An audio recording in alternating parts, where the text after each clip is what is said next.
This program features live coverage of an African safari and may include animal kills and carcasses. Viewer discretion is advised. Good afternoon and welcome to Djuma, Sabi Sand's Greater Kruger National Park. We've just left camp and immediately following up on monkey alarm calls. They've just gone bounding across the grass there. I don't know if you're going to see them now very quick. There they go. Well caught, BK. Geez, it's like high-speed filming. So they were in marula trees just behind us, alarm calling, and we came to investigate. They've now run off. Obviously, always hoping that they might have spotted a leopard. It remains to be seen. Tristan's going to work the other side of quarantine. I'm going to work down towards a dam, see if we can pick up on any tracks. The inquisitive and naughty vervet monkey. Often a plague in camp. Very clever, very adaptable. But you got to be careful around them because they'll grab anything that they can eat. Just yesterday they jumped in the vehicle and grabbed the leftover fruit that I'd had in here. Chucked my camera on the floorboard, binoculars, everything. So, naughty little guys, but they're very useful. Well, my name is David Hancock. On camera we have BK, and we're going to be showing you the wonders of the African bush this afternoon. And remember, the first 45 minutes is dedicated to the kids, so please remember to send your questions in to kidsquestions@wildearth.tv. What do we have over here? On our right hand side, a beautiful Ngala bull. Excuse me.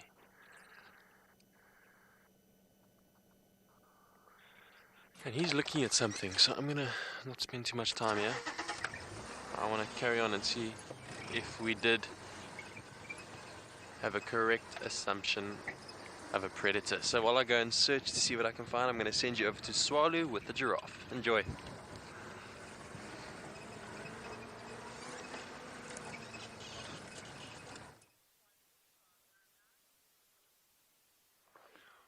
Welcome back to Sociable from Yandre and myself.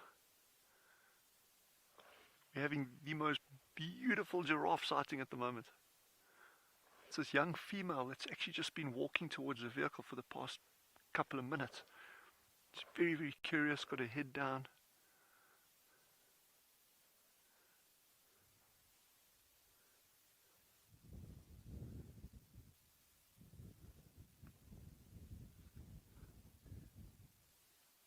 She's kind of figured out.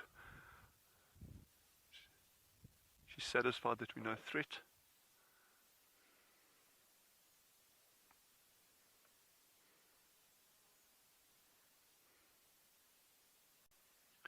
And it's interesting that she's so curious about us, because you can see there's other giraffe in the distance that are just carrying on feeding.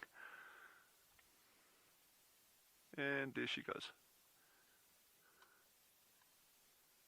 It always amazes me how they can feed on these acacias, these thorn trees. But they tend to be going for the leaves at the tips. So they're not often ingesting those long thorns.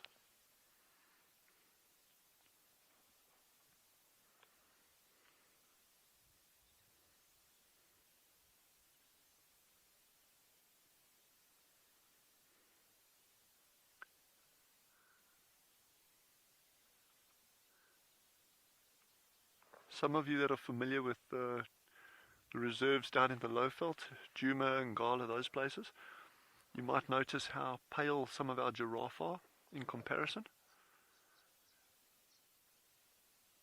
And you tend to find giraffe in these very arid areas have that paler color, and that could be probably not necessarily a camouflage thing, but more a thermoregulation thing. Well, I think that would have to be proven, but that's the thinking behind it.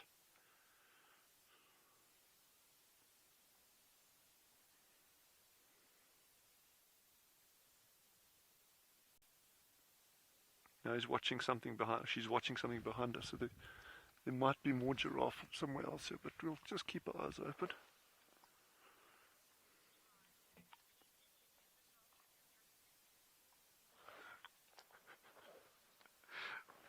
For those who don't know us yet, Yandre is behind this awesome piece of equipment here, and my name's Dylan. A lot of you know Yandre. He's an okay cameraman. No, I'm an okay guide.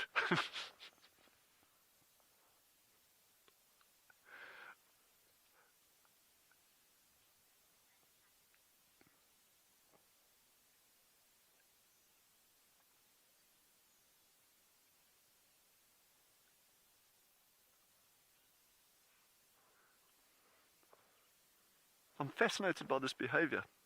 This giraffe is really curious about the vehicle. It may also be the profile, with the camera on. And also the fact that Yandre is wearing his giraffe onesie today, which is odd. But that could be attracting attention there.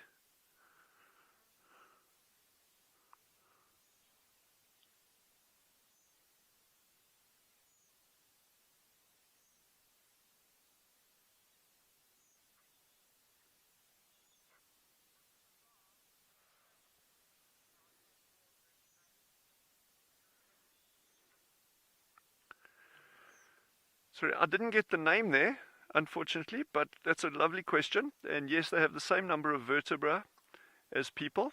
So that's a wonderful question. That's but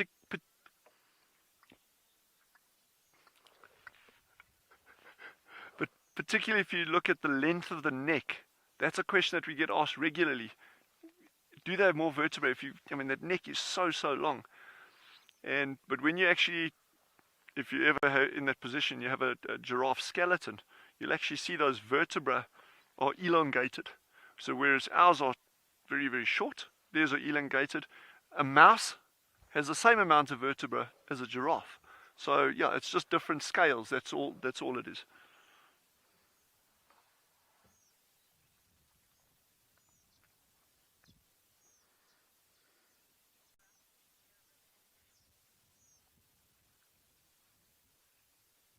So this one seems to have lost interest in us finally. So we're gonna amble down towards a little dam, see if there's anything drinking there. But in the meantime, let's head over to Tristan and see what they got on that side.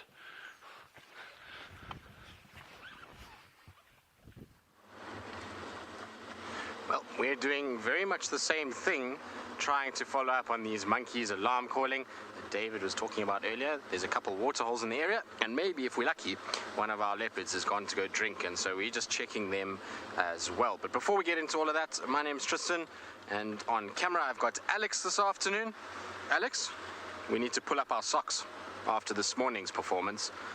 Alex and I had a little incident this morning where we managed to drive past a lioness without seeing her. Literally did not see her at all. It's quite a funny story, which we'll talk about later. But the disconcerting part about it is not so much the driving past. These things happen. She was out in the open and I should have seen her, but I didn't, and that's the way things go. But the disconcerting part is that I then walked past her further, once past, back again past.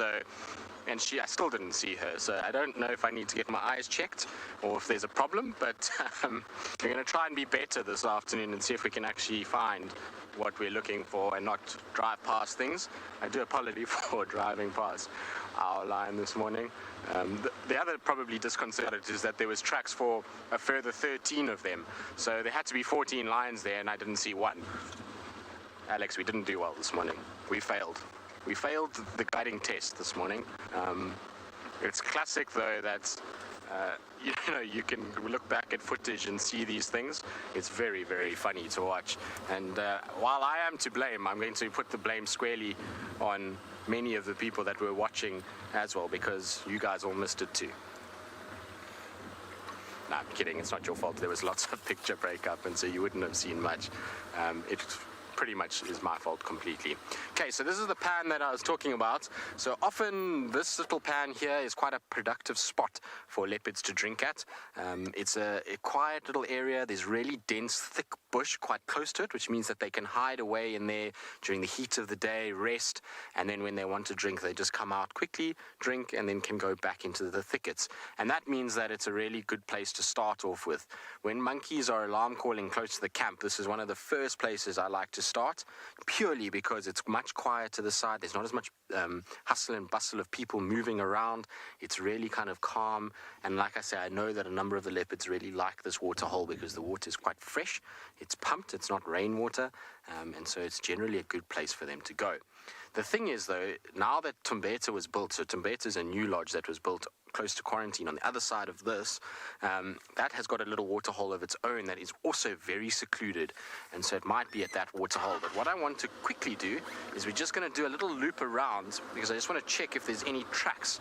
So we're looking for any footprints that this could have been left behind by a leopard. Maybe it drank and it went into the drainage line, maybe it drank and went into that drainage line, or the drainage line behind me. So I just want to have a quick little loop around it. Generally you can see quite quickly if an animal was here drinking. They leave a nice little pug mark is the name of it, and that should then make it easy for us to be able to see if somebody was here. So nothing that I can see this side. Just want to quickly check. There's a little game path up here, which is also a worthwhile place to have a little look. Alright, while I have a little look on this path here and just check if anything's walked, oh, it's very overgrown, I'm not going to see anything there. Let's send you up to andBeyond in Ngala for the first time this afternoon. Eric's out and about, and I'm sure he wants to say good afternoon.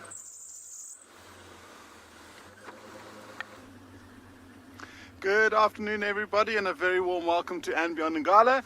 My name is Eric, behind camera is Owen, and this afternoon we thought we had quite a lot going on this morning, and so we thought we would try and have the same bit of luck and go and look for that male leopard. We went to his last position, and unfortunately he's moved off, and so now we're just basically trying to see if we can find tracks.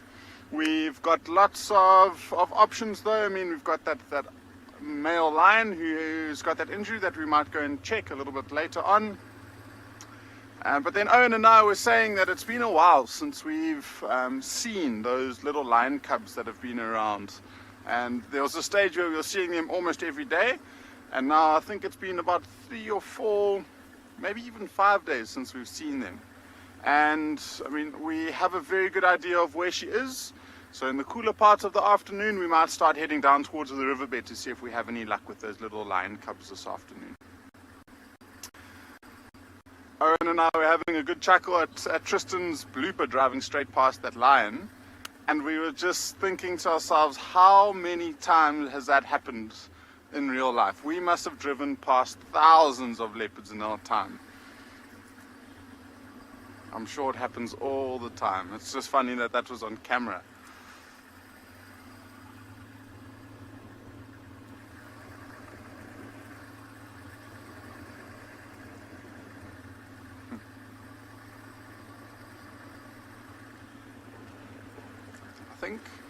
So we're quite far away from where this male leopard was seen this morning. We probably maybe about between 800 to a kilometer north of us.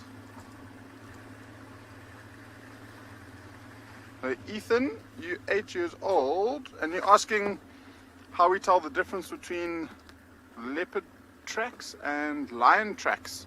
And they are very, very similar, Ethan. I'm just trying to look. I had my little book that shows you the tracks, but I can't seem to find it. Must be underneath all of my hundreds of jackets. If I find it, Ethan, I'll show you, but it's basically the size. And so a big male lion's track will probably be about the size of my hand. That's a decent gauge to mark, whereas a big male leopard would probably only be about that big. And so that's basically how you can tell the difference. I mean, a female leopard's track is probably only about the size of my finger. A female's lion track is probably about the size of, at least up to my palm, maybe halfway to my fingers, like that. So that's the easiest thing to look for. Sometimes confusing when there are cubs around, because the little lion cub's tracks are almost the same size as an adult male leopard's track. So if you only see one cub crossing the road, it's sometimes a bit tricky and it can be confusing, but you just look to see if you can find more tracks, and then you'll easily be able to figure it out after that. So whilst we're looking for this leopard, I'm sure everyone is still very excited to go and see what Swalu and what has to offer and what Dylan might be looking for this afternoon. So let's send you across to him to say hello.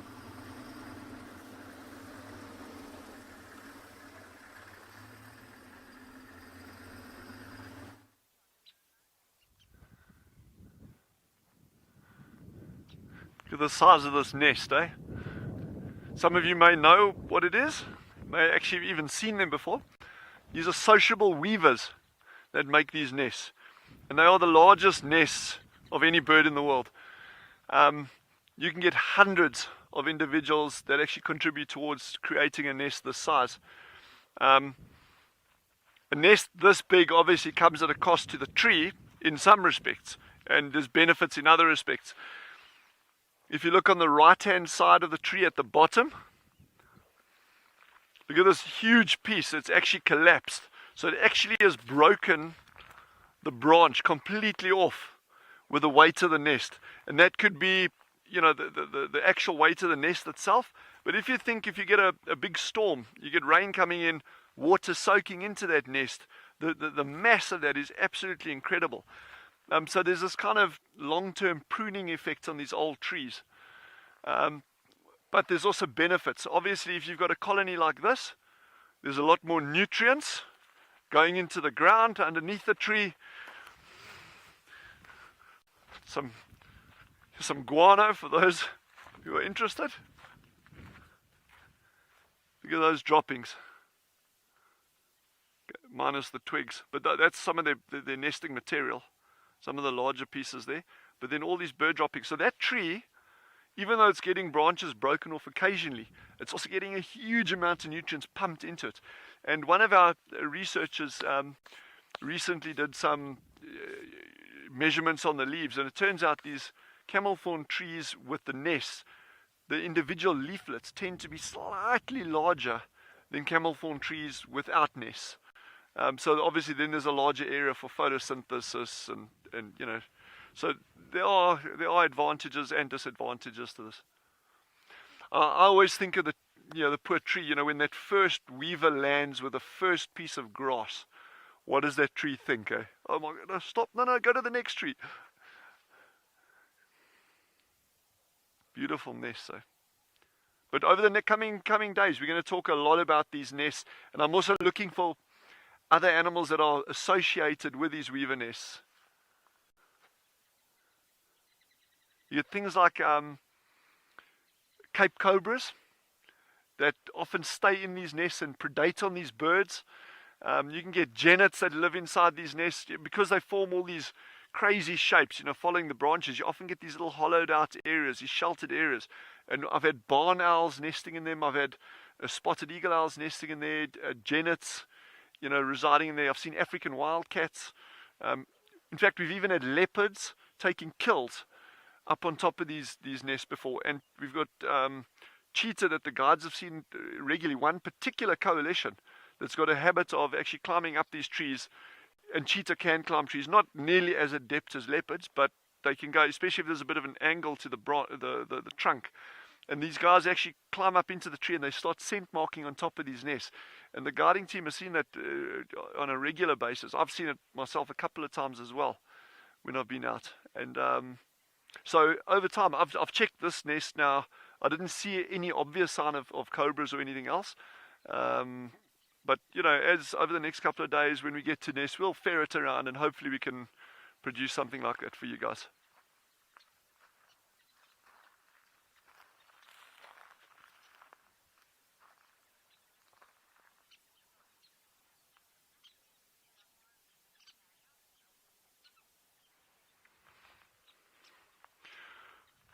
Ryan, I love those kind of questions.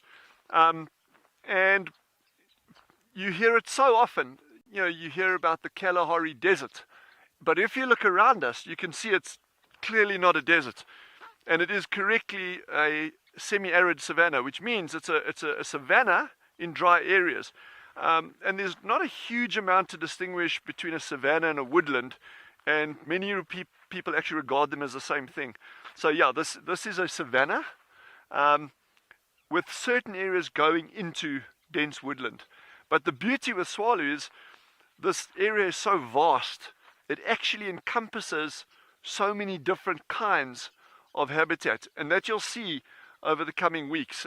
We'll be traversing areas that look completely different to what we're seeing now. And you can see the mountains that we've got in the background over here as well. So the habitats are so diverse, and there's different animals that use these different habitats for different purposes. But it's all beautiful.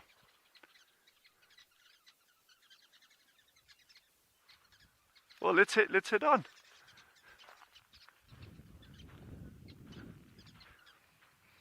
Well, while we're ferreting around for funny things at Weaver Nest, let's head over to David. They also are seeing what they can scrounge out on their side, so let's hold thumbs for them.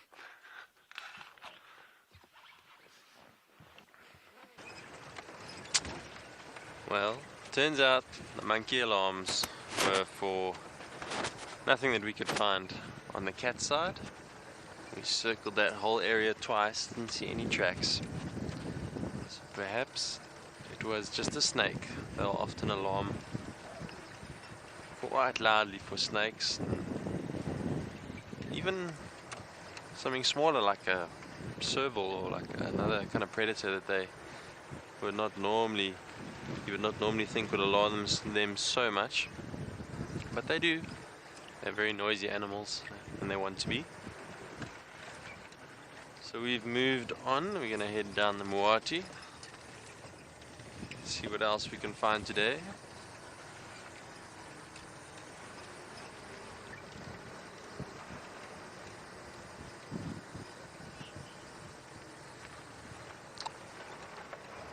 Speaking of another animal that alarm calls, let's send you over to Tristan with the squirrel.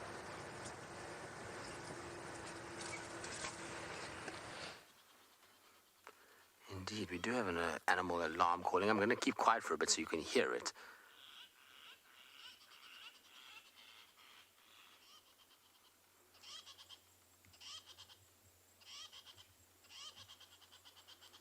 Now these guys get very, very upset, and this is them shouting. Now when you've got monkeys in an area alarm calling and squirrels start alarm calling, it's always good to double check in those areas, particularly when the squirrel is alarm calling in a very leopardy spot. We're in the Mulawati at the moment. We heard this squirrel alarm call, and so we came down here to investigate what's going on. And this is an area where our leopards absolutely love. They've all spent time in this general area. It's thick, it's dense, it's shady, and it's the perfect place for a leopard to hide out. And so it's a worthwhile place to check.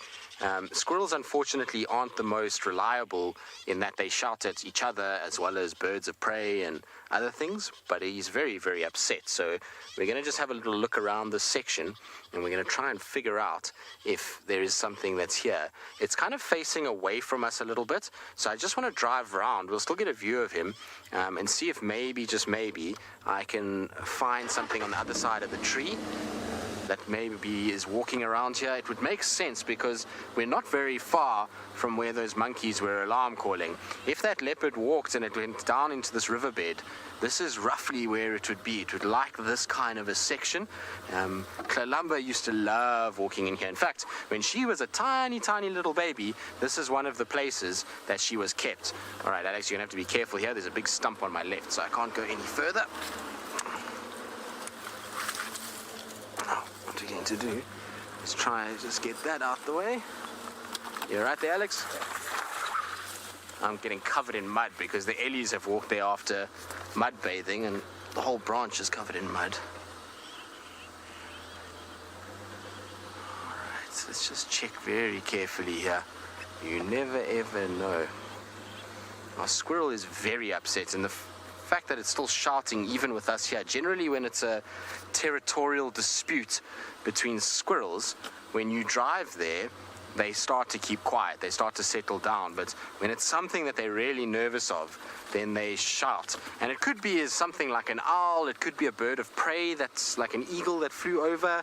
But like I say, when you just take the monkeys into account and the squirrel shouting, it's really worth just checking around and making sure. Now I know on top here is not going to be where that leopard is, because there is very relaxed impalas on that side that are just feeding. They're not in any way stressed or looking in this direction.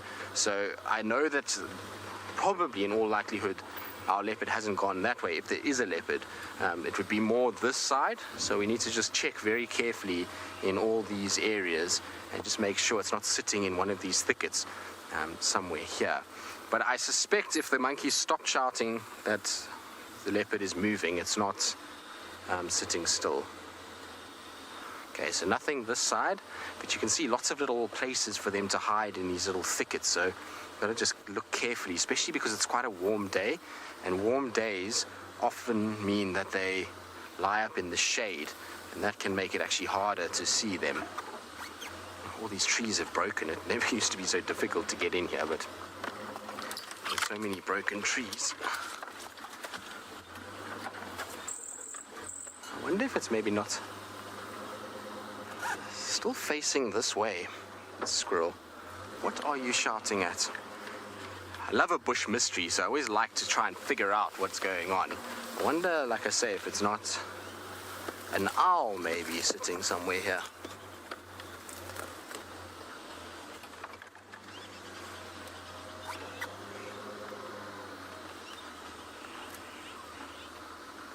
Luke, who's 7 years old, you're asking if the tree squirrels are natural to South Africa. Yes, they are.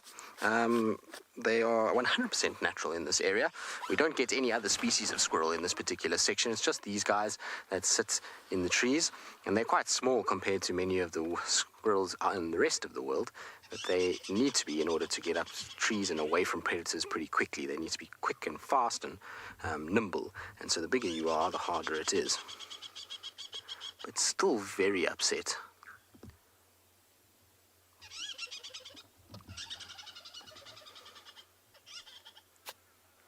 What's wrong, squirrel? It's moved a little bit now. It's gone to the kind of left of that branch. There it is.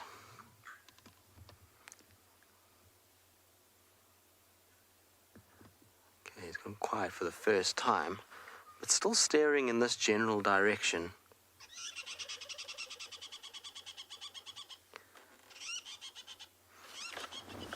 Alright, let me see if I can find another thing here somewhere that... I'm just looking at all the trees, trying to figure out if there's another squirrel, because sometimes they'll shout at other squirrels, but generally when that happens, the other squirrel shouts back at them. What are you shouting at?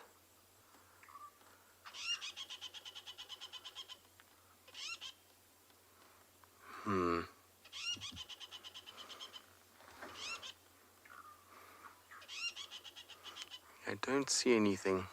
It's not to say that there isn't something sitting right here. It's, like I say, quite thick, so you just have to look out very carefully.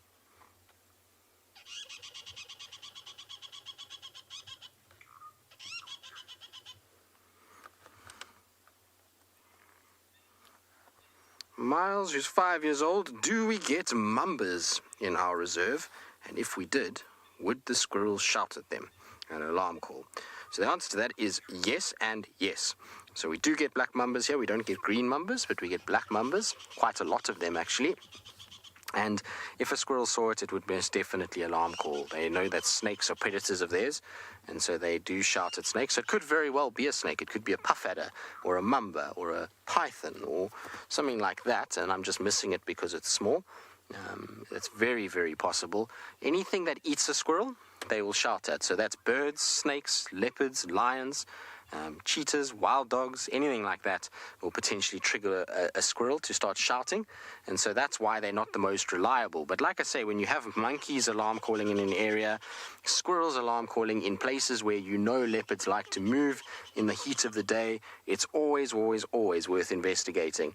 Sometimes it is just a snake, and the snake is somewhere close to where I am right now. I just can't see it because most snakes are incredibly well camouflaged, and the squirrel might have seen the movement and we haven't, and that's why it could be shouting. So that is very possible, but it's always worth investigating and just making 100% sure.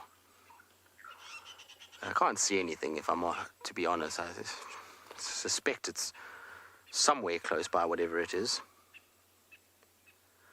Just listening to see if there's any birds. The one good thing about something like a leopard is if it's moving, what it does is as it moves, it triggers a chain of alarm calls. So while this squirrel will shout, if the leopard moves away, then maybe a bird starts to shout, then another squirrel, then another bird or an animal, and that's going to help you figure out what the animal is and how it's moving. If it's just quiet like this and the squirrel is shouting and there's no other things alarm calling, then generally it means that the animal is close by and lying down. It's not moving too much, and therefore not triggering all of those other animals to start alarm calling. Okay, I'm going to keep having a little look around and try and see what's happening. In the meantime, though, I'm going to send you back up to Eric. Seems like he's had some luck already this afternoon.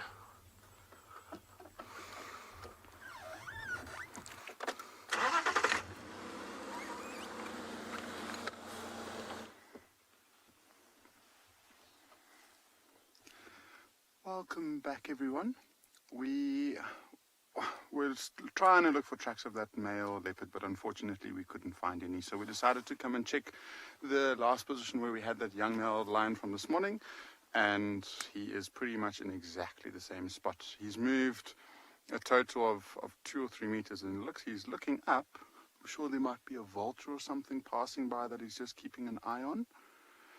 And in a time like that, or time like this, vultures are something that he'll pay quite close attention towards, and he'll be able to identify a vulture.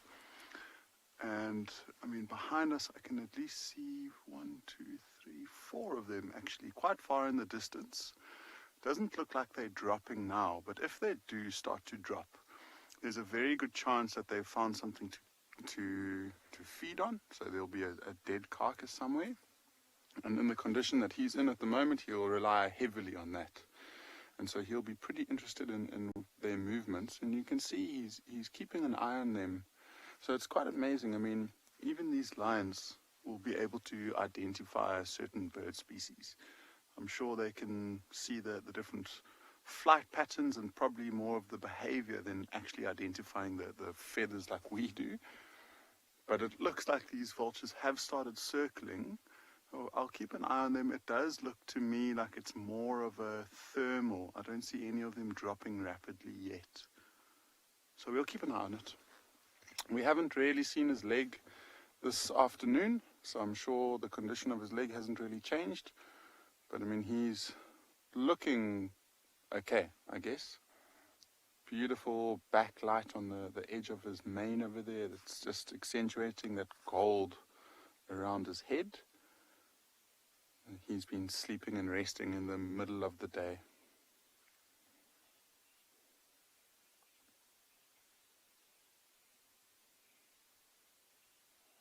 Now, Camden, you are 8 years old and you're asking if big cats keep their families nearby, and they definitely do, Camden. This guy is a little bit different. So lions will usually live in a group, so it will be their mothers and sometimes their fathers if they're around, and then all of the cubs. It gets to the point it looks like he's taking a rest. But Camden, it gets to the point where the males won't be really accepted within the pride anymore for a number of reasons, but they eat a lot of food without really competing or helping at least provide for the pride. And then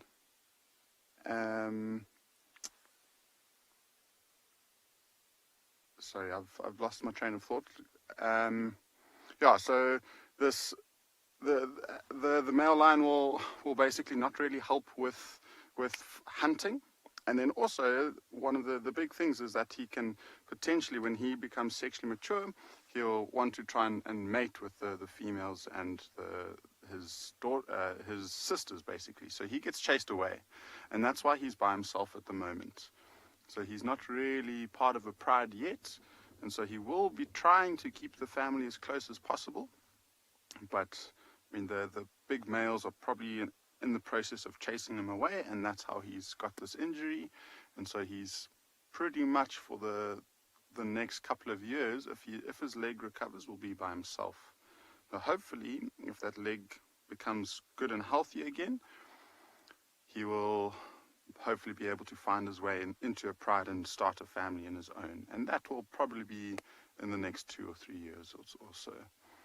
If we do have any new viewers this afternoon, this is a young male lion who was part of the pride that we see a lot around Ngala, and he, up until very recently, was moving around with his mothers and his aunties, and the two dominant males, who actually aren't his father, were tolerating him up until this point, basically. And it seems like he's been in a very big fight, and the two dominant males managed to injure him quite badly. And on his back left leg, he seems to have got quite a bad injury.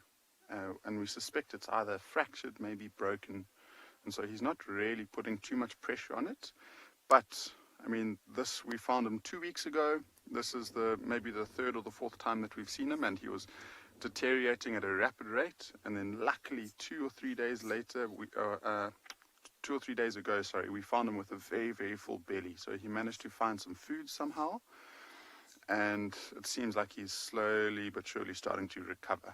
And so it's still a very long road for him, but if he gets to the point where that wound starts to heal and he can start putting more and more pressure on that leg, he might be able to be a bit more mobile, and that will help him in the future. And he'll be doing a lot of this now, so he'll be watching those vultures. He's obviously decided that the vultures aren't a threat, and I mean, as I look back, they've all gone. And so he'll be just conserving as much energy as he possibly can.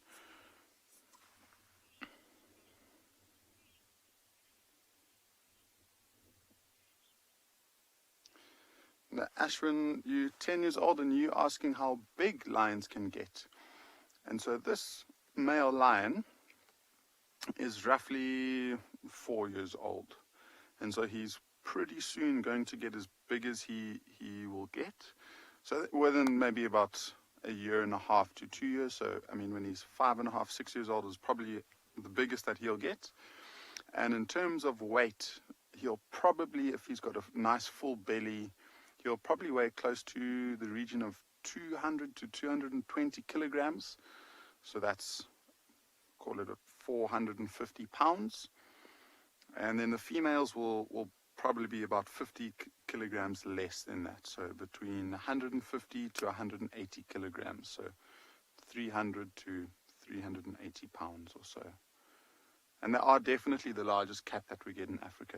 They get ginormous, and you don't really appreciate the size of them until you get the opportunity to see them up close. I mean, that front paw of his, I was mentioning a little bit earlier, but that paw is roughly about the same size as a fully grown adult's hand.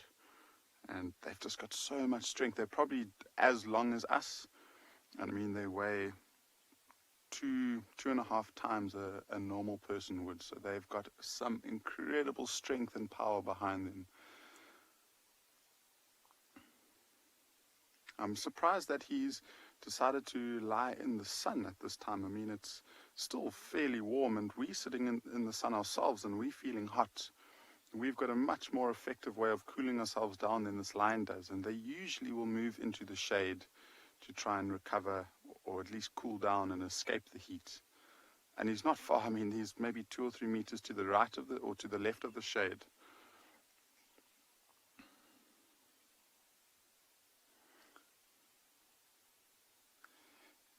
We are going to be sticking around here for a little bit more, just to see if we can show you any updates on what that leg of his is doing and how it's recovering maybe. But in the meantime, we'll send you across to Sociable to see what they're up to. You're see-through.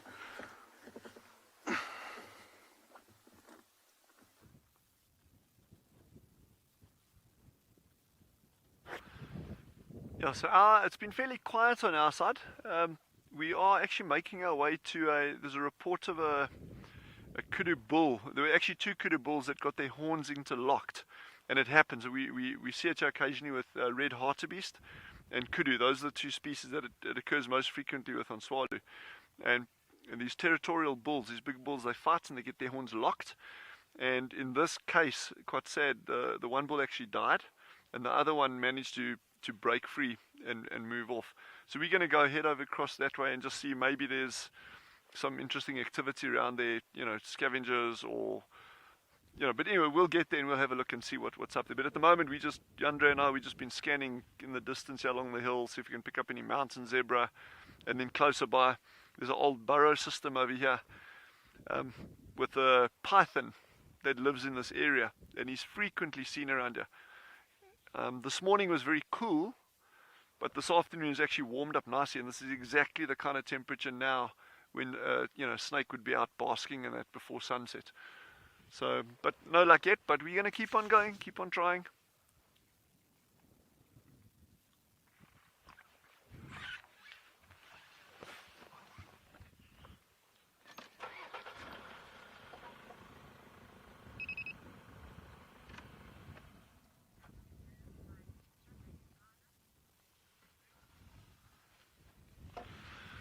The Rigsy swallow is a reserve, in many respects similar to Djuma and Ngala, but we're actually far away from them. In a straight line distance, I'd estimate probably 700 to 800 kilometers away in the Kalahari. So our environment here is very, very different. It's a lot drier, we get a lot less rainfall, and our landscapes are very, very different as well. So yeah, it's so nice having you with, and that's an interesting question in terms of, you know, the reserve and how it works and that. So, but let's head along here and see what we can pick up.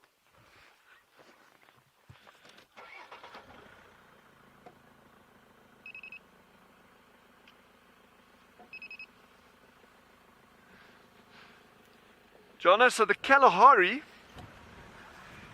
is a massive area, and it extends from the northern areas of South Africa, that's where we are, where Swallow is located, right up through Botswana, Namibia, southern Angola, and actually, looking at the sand that we're driving on, parts of this actually go right up into Zaire. So, but what we typically regard as Kalahari is what you're seeing here, and this is South Africa, Namibia, Botswana. And you can get to Swallow by road. It's obviously a long way from anywhere, but very, very easily manageable. Cape Town, Joburg.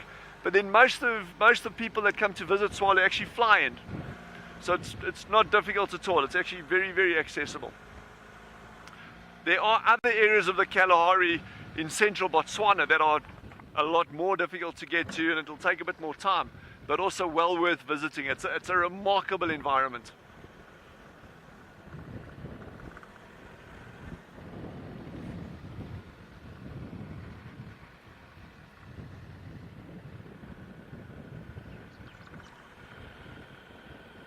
So we're going to carry on heading and see if we can find that dead kudu. But in the meantime, let's head over to David and see what they've got on their side.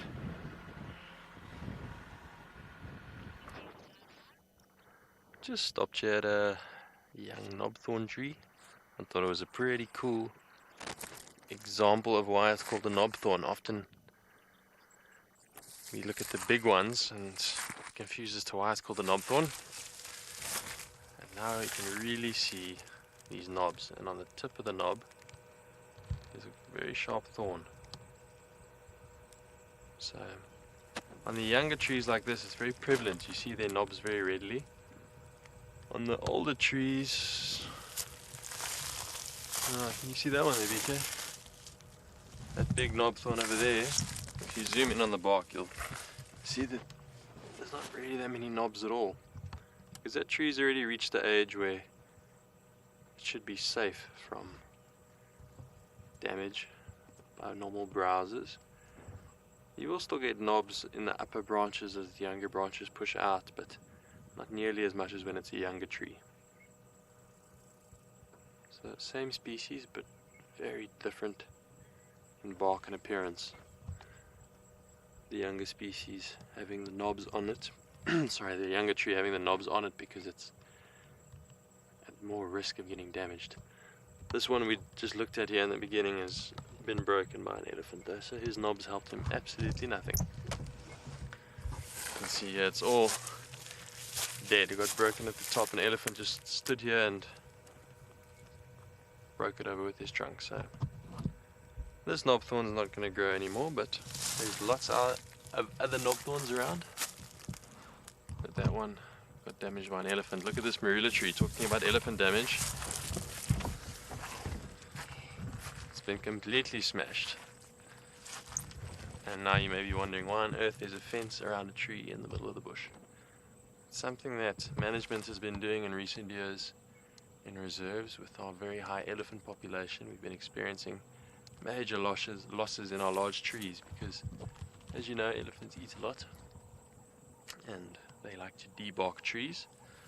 So what management's done is they've gone and put wire around it in the hopes of protecting it. Obviously this tree was already damaged before they put the wire on. There's still a little bit of bark at the back which is keeping the tree alive. Still got a pathway of nutrients from the roots up to the leaves, and they're hoping that the wire will protect it from future. Obviously it's just a bit of a dissuasion. This wire would be easily broken by an elephant, but I suppose the thinking is an elephant gets here and thinks, what on earth is this? This is not very nice, doesn't taste nice. It's probably more of a mission than it's worth, so they move on. I think it works pretty well. They've also experimented with bees. A mate of mine does bees where they hang beehives in a tree, and that seems to be working pretty well as well. Elephants seem to leave the trees alone that have bees in them. Bees, for some reason, really scare elephants. Elephants hate bees. They, I don't know why, the sound of a bee or a swarm of bees makes elephants run. It's actually quite comical, thinking a massive elephant is so scared of a tiny little bee. So lots of interesting theories and methods and experiments in conservation, but it's all part of as we grow, and it's all part of what it takes to keep evolving with the way our natural wildlife and conservation of it is going. So interesting stuff. Speaking of the birds and the bees, let's go to a small creature with Tristan.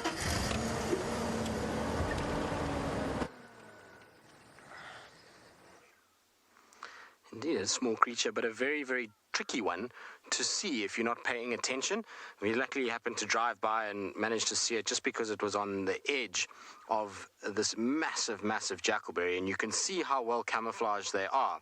If you're not paying attention when you drive past, you don't see these. Now, I mean, that's wise words. I'm telling myself I wasn't paying attention this morning, so it seems a bit ironic that I'm saying that. But yes, these guys require a little bit of effort to spot, particularly the females that lack the blue head. Males are a lot easier when they've got their bright blue head and running around a tree. You can't miss them. But these guys, a little bit more tricky because their skin color and scale colors perfectly match the bark of trees, and it makes life so much easier to be able to see the males than them. And there's a reason, obviously, to be camouflaged. There's a lot of things that eat lizards out here, so it's a good way to do things. And as the name suggests, typically on trees. But before we get more in depth with our agama, it is that time where lots of you will be joining, because it is the regular part of our afternoon, where we will be answering your questions. So it's a very warm welcome to all the adults that have joined us. For the kids that were watching and are continuing watching, remember, you guys can still send your questions through, but for all the adults, #WildEarth or @FC on the YouTube chat stream. And we'll try and answer as much as possible and try and get through as many questions as we can. It's always so nice when you guys engage with us.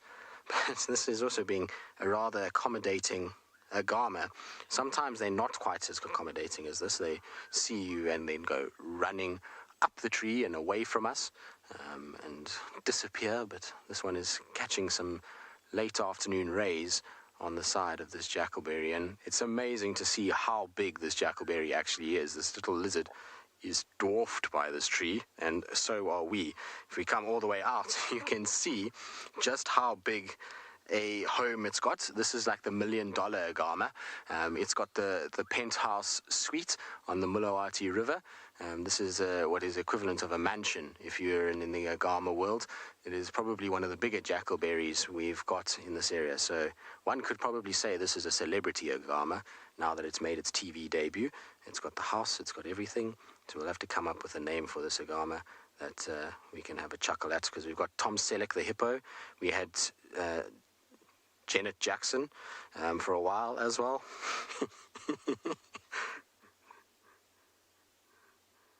Higgy asking if tree agamas are related to bearded dragons. Sorry, I'm laughing not because of your question, but because Alex found Janet Jackson very funny. Have you never heard of Janet Jackson, Alex? Yeah, there was a Janet that we used to see, and we called her Janet Jackson. We think it was a her, it might have been a boy, and we thought Jackson would cover either one anyway. So, yeah, well, I mean, a lizard is a lizard. They are related in some way.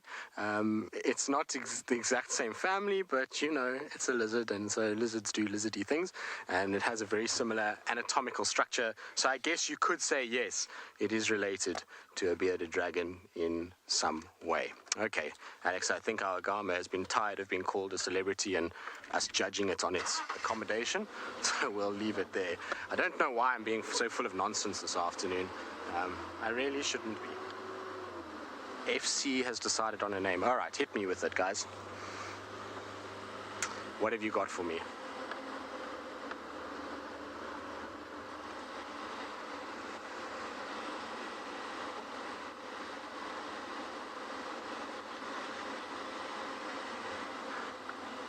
No. I don't.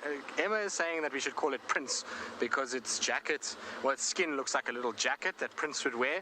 But that doesn't rhyme. You have to have something that rhymes and has a little bit of alliteration. You know, we've got to go with something with an A, I think. We've got to find somebody that is reptilian in looks and has an A for a name, and then we can have a little bit of fun with words, I think. That's what I'm going to go for. I can't think of anybody with A at this stage that would go with the agama. Come on, Rusty, up you go. Agama name, so we'll have to ask all of you guys to help us out as we try and see if we can find an animal now that we've left our agama.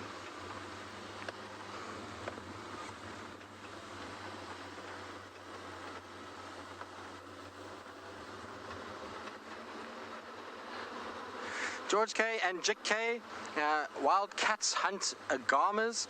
I would imagine yes. Cats in general, even leopards, will hunt agamas. I've seen a leopard kill one and eat it. So a wild cat, if it could get to one, would certainly do it. Anything that they can overpower, generally cats will take. Whether it be lizard, rodent, mammal, that is bigger than them even sometimes, it doesn't really matter. They're pretty adaptable when it comes to that. So I would, wildcats, yes, so they take geckos and other things. So a tree agama would be part of that diet. I'm sure some of you are wondering if we had any updates with our squirrel search. We didn't find anything. We had some of Franklin's that alarm called, but I checked around, no tracks anywhere. So now I'm just slowly coasting to Chitwa to try and see if I can find the lions, because the lions, well, they must be still recovering from the shunning they got this morning by me. Those of you that weren't watching this morning, and even some of you that were, that missed the whole thing. Essentially, I was driving along talking about leopards, and there was this blinding light coming from this side. And if you actually watch the whole segment, parts of it, I'm kind of got my hand out because I'm trying to see what's going on. You can ask Alex, it wasn't exactly comfortable looking down the road. Not that this is an excuse in any way, shape or form, because it's not. But anyway, it was this kind of blinding light, and I was watching tracks on the road and just literally drove past this lioness who was sitting right here on my right-hand side. It's actually hilariously funny when you look at the photo, and we completely missed it, and only really was notified by one of you eagle-eyed viewers that were watching, and that I had driven past the lion once I'd got back to camp. And I had to check. At first I thought it was photoshopped. I was like, no, there's no ways. Then I went back and actually watched it. And between the breakup, you can very clearly see that there is a line. So for those of you that missed it, if you have a look over here, it looks very obvious, and it is indeed very, very obvious, but that's me not paying attention at all, and that is a lioness watching me drive past with the look of like, what are you doing, you moron? I am right here, you've been tracking me, and yet you can't see me at all. So there is a look of disdain from the Nkahuma lioness, and the funny part about this, or I suppose the disconcerting part, is the walking past her. I mean, I walked later, as we stopped the vehicle, about 20 odd seconds later, 30 seconds later, got out the car and walked along this very road, and I must have walked past her, down the road, back again, and then drove around the block, got out the car and walked straight through this gap and didn't see her. Oops. Not very good guiding, I must be honest. Not ideal. So I'm trying to think of maybe I must start heading to a optometry, get my checked, because that was a heinous piece of guiding. Okay, apparently we were changing the subject back to our Agama, which is a good thing. I can escape the humiliation now, luckily.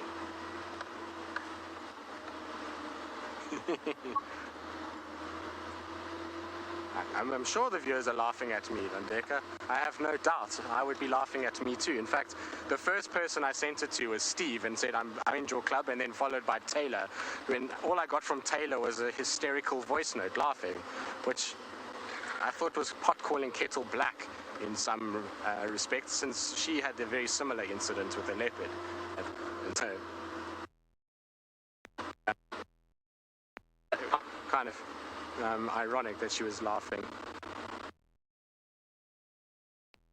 Using just ideal, so hopefully it stays with us and we don't lose any more. Get on the what are the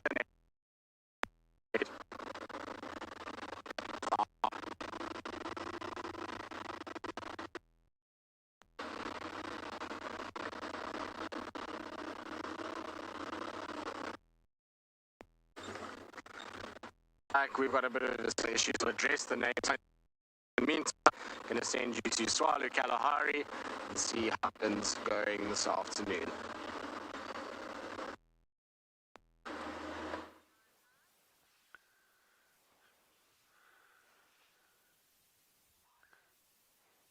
So I've got my own question, this time for the viewers.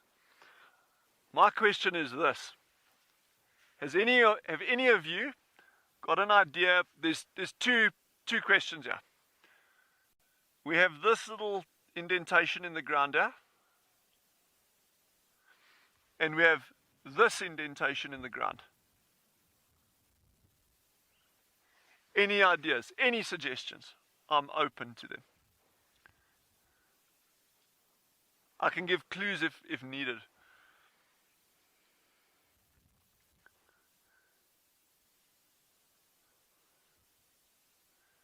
While you're thinking about that, here's a little jackal track as well. I'll circle it.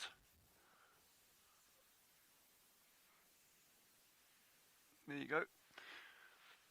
And he's going that direction. Looks like a small dog track. So there's 1, 2, 3, 4 little pads on the front, and then the back pad over here. That's a jackal trotting that direction.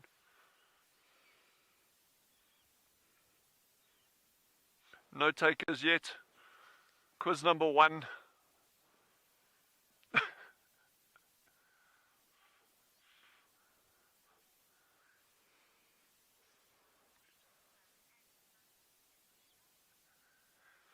Anushka, you're a winner. This is exactly an antlion. Very, very good. I'm impressed.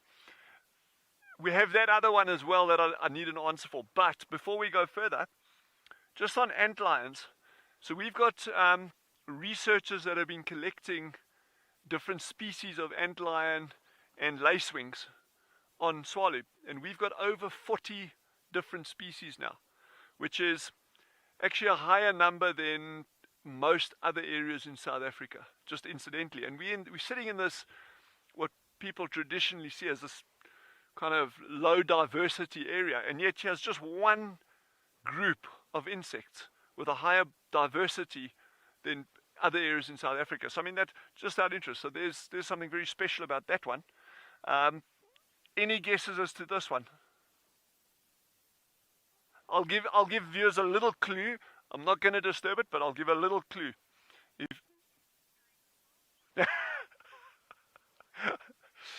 It would be a very small dinosaur if it was. Thank you, but good point. But watch carefully. Here comes the clue.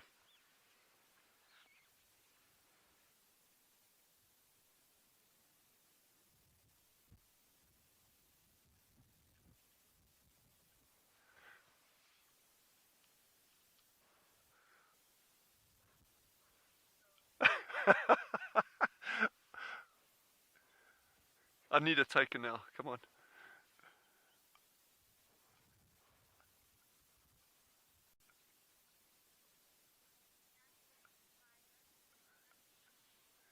Dina, that's exactly right. It's a spider. But this one is interesting. All spiders are interesting. Everything out here is interesting. They're all cool. But this one, I don't know if you saw that. When I put the little piece of grass there, the little spider came out, but it actually sits upside down underneath. So this is its web. Okay, so it makes a tunnel in the sand, and then it lines that tunnel with silk, and then it makes this beautiful, we actually call it a buck spur spider because it looks like an antelope or a buck that's walked like that shape. So we call it a buck spur spider, and this is the female. So she actually lives inside there. She'll lay eggs inside there, but she uses this web to actually hunt. So she sits, she hangs underneath on the web, and then if any little insect or insects actually come walking along, and she feels that vibration on the edge of a web, she runs out and grabs it. So well done, good spotting there. And that was, I just want to point out, that was Jandre that spotted this, not me. Credit where credit is due. So well done. So let's leave these two little guys in peace. But it just shows there's an area 20 centimeters by 20 centimeters, and we've got jackal tracks, you've got a spider, you've got antlion, there's actually a little ant nest here as well. There's grass seeds, there's little plants. That's a tiny little area on what you would think at first glance is, it's just bare sand, there's nothing there, don't worry about it. So yeah, so there's a lot of life out here, and a lot of that life is underground.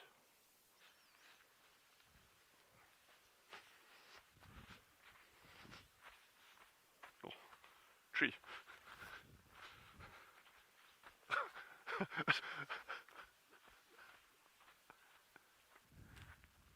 Oh, Sheila, I'm glad it's a new one. And if you're interested in spiders, I can start pointing out all sorts of funny little spiders. The challenge with these things is the diversity is so high in any area that you go to, anywhere in the world. And there's so few experts that work on these things. So often if you get a photograph of a spider and you'll send it in, unless it's something that's fairly common, they'll normally come back and say, well, this is the family that it belongs to, and if you're lucky, this is the genus. But to get accurate identification down to species level on spiders can be quite difficult, as it is with a lot of the insects. But that also just highlights how much there is still to learn out in these environments, and not just here, but at Ngala and Djuma, anywhere you go, it's just, there's still a world of things out there.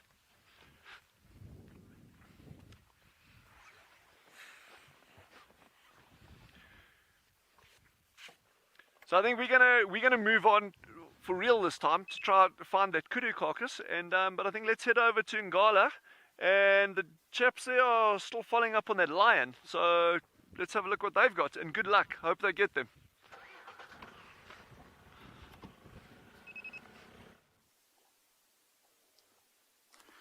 This male lion hasn't done too much. He has picked up his head again, which is really cool. And myself and Owen were both saying that we might have heard lions calling in the distance, but I mean, I'm not entirely sure if it was lions that we were hearing. He might have reacted slightly differently if he had heard lions. I mean, he might have gotten up and started walking straight towards them. So whatever we heard might have just been a long distance noise that maybe we couldn't distinguish, and so he just picked up his head to have a look. Directly behind us, maybe by about 200 meters or so, is pretty much the last remaining water within this Timbavati riverbed. And so, I mean, it's not impossible for animals to start coming down to drink this Timbavati riverbed. And so, I mean, it's not impossible for animals to start coming down to drink. I just love the way that the sun is just getting lower and lower behind him, which is creating this golden rim around his face. So that backlighting is just absolutely beautiful. It's really cool. I mean, you can really see that his mane has still got quite a lot to develop. He's smelling into the wind. Just look at the grass around you. All of a sudden the wind has picked up. So now he's testing the wind and smelling. He's starting, it looks like he's getting a lot more active. He quickly spun his head around as one or two franklins or spurfowls we're calling. All of a sudden a really nice breeze. Big yawn. I wonder if he's going to get up. I was just saying about his mane, it looks like he's got a lot of growing to do. And he's just got this funky mohawk at the moment in between his ears, and so there's a lot of mane that needs to be filled out. And he's cleaning himself. He's showing us all of the signs. Very cool mohawk.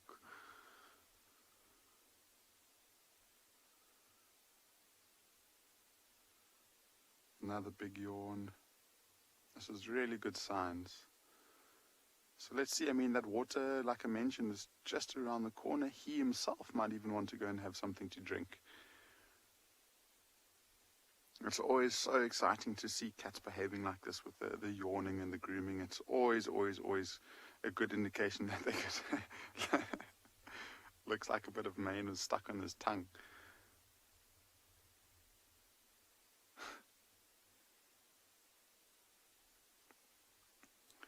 Having said that, I don't know how often it happens when we say this and we say these lions are definitely going to move, and then they move 5 meters and collapse for another 2 hours.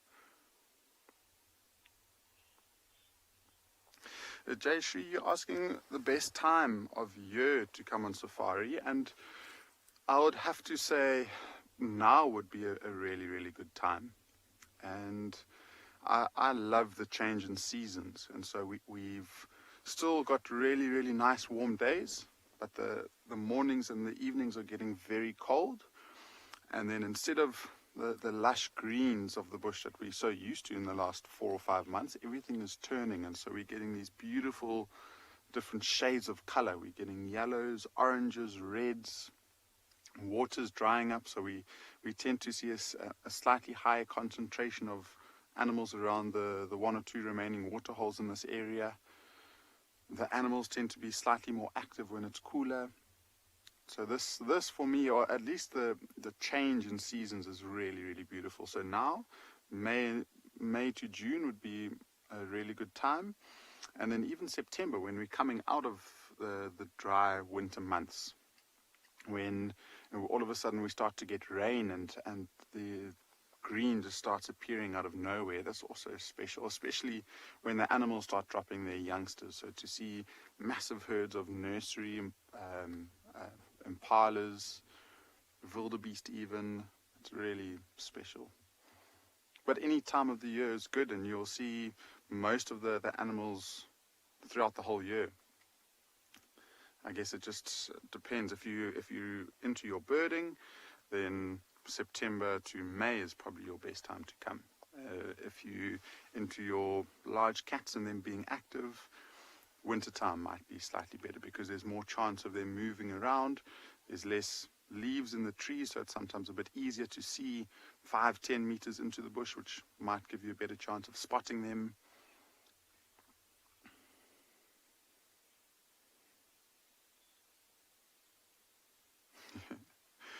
Okay, so, I mean, we are going to stick around for a little bit longer and maybe just wait for the temperature to drop. If he doesn't move within the next 10-15 minutes, we might start making our way into the last area that his sister was seen. But in the meantime, we're going to send you over to Tristan. Apparently he's got a new addition to his cap.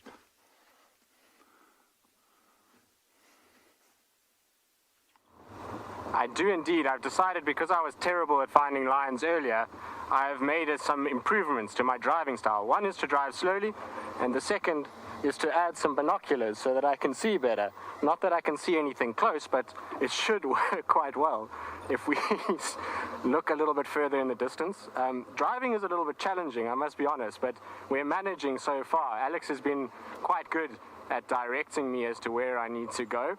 But I tell you what, my long distance vision is sterling at this stage. I can see quite far, which is wonderful. The problem is that it makes you feel a little bit sick if you turn your head to scan from side to side. So I might have to rework my system, but it certainly gives me a better depth of where I'm looking.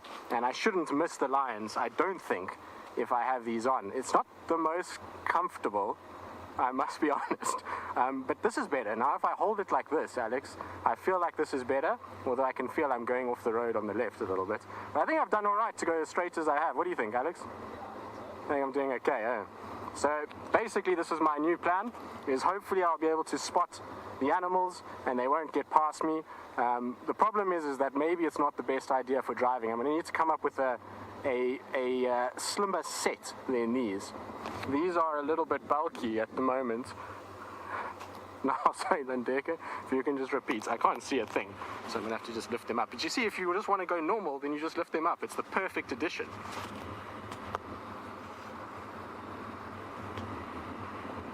It is Darth Vader, although I think Darth Vader's helmet was far more ergonomically designed. This is a little bit of a makeshift. This is version 1.0. We'll have to work on it a little bit for me to get this right. But, you know, has got ease of use. It's just, you know, an effect where I can just knock it down and then just pick it back up again, look at you guys, and knock it back down. And I can scan around. Very, very easy to use. Maybe this can be my new career choice when I leave after my stint here. Maybe I can keep myself busy during this time of lockdown.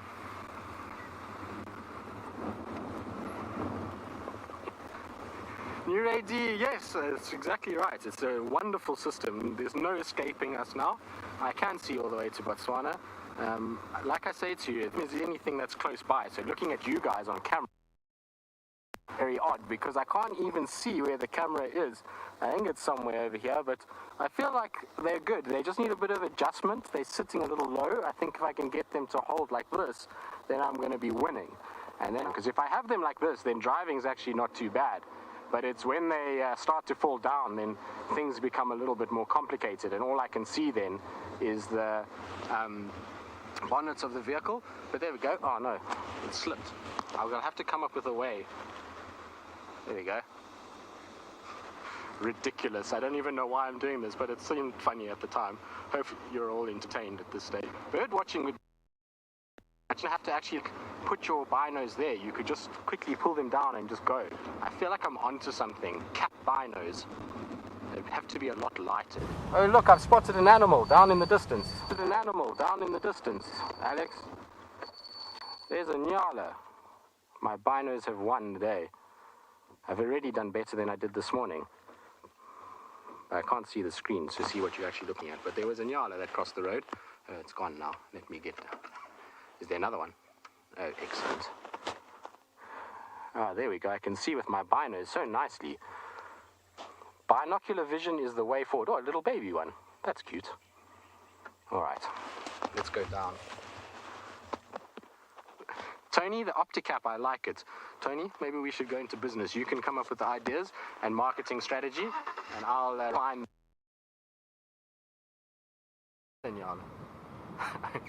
Okay, right, this is ridiculous. I'm going to have a car accident at some point. Is that a squirrel or a dwarf mongoose? Oh, there we go. OptiCap. Oh, it's a squirrel that ran away. For a second there, I thought it was a dwarf mongoose in the tree. I was very confused by that. Okay, I'm going to continue down the road. While I continue down the road towards where the lions were, let's send you, I think we're sending you to David, and see how he's been faring this afternoon.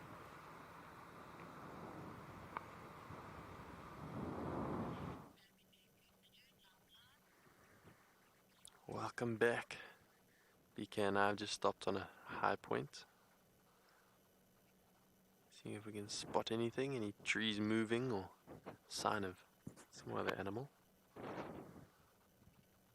Currently on the Chitwa property, just up from the dam. We'll probably head back down to the dam now. I've really been enjoying this property. Beautiful big trees, lovely massive marula trees. Speaking of marula trees, wouldn't mind some marula beer, but we're out of season. I have to wait till Feb for that. I wonder how many South Africans watching have combined pineapple, sugar and yeast. I should be quite interested. Apparently our price of pineapples has skyrocketed during our lockdown. We are a resilient bunch, South Africans.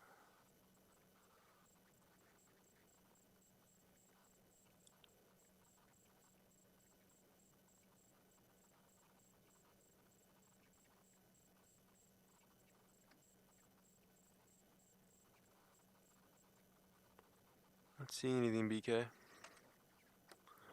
Let's carry on then.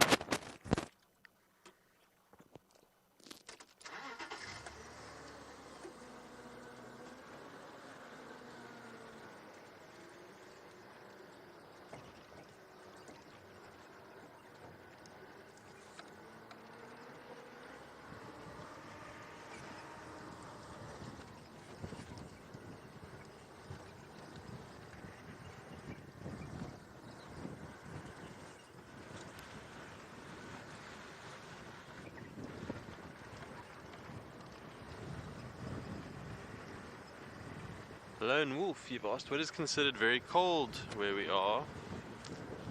And to us, very cold is probably around 5 degrees Celsius.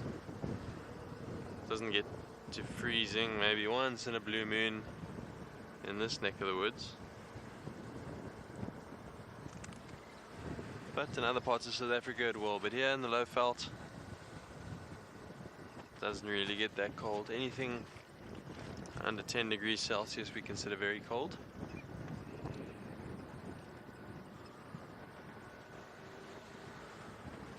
Are there any possible vehicles on board road? This afternoon, it's a nice sunny afternoon.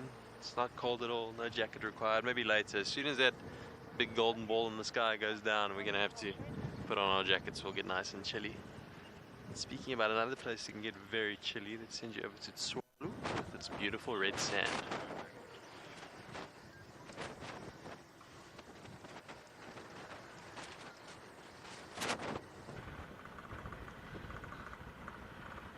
Well, at least it's not chilly at Swallow this afternoon, but we're in for it in the next couple of days. So we are still on the way to the kudu. Yes, we're not there yet, but we almost. Give us 3 minutes, we're going to be there, and then Yandre and I, we're just going to sit there as long as it takes, because I'm really hoping that we get, if we're lucky, some jackals coming in, maybe a hyena. With these nice mild temperatures, they can even be active during daylight hours, so let's hold thumbs. But it's a magnificent afternoon, I mean, ciao.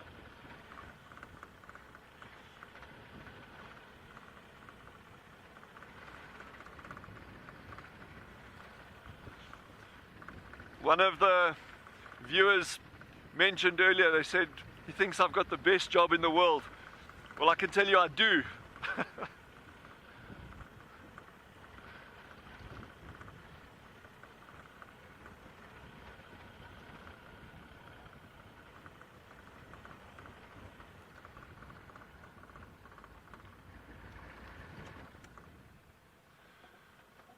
You're correct, we do get hartebeest at Swallow. These are red hartebeest that we get here, and we should see some over the next couple of days. I'm glad you mentioned that. I'll just keep my eyes peeled if we get any. At this time of year, you'll often get the big bulls moving around by themselves, and they almost like the color of the sand, this rich orangey red color.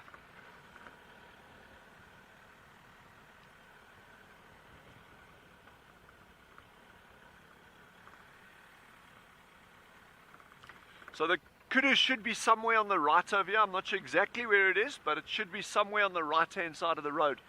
So we'll just keep, Yandra and I will just keep our eyes peeled here.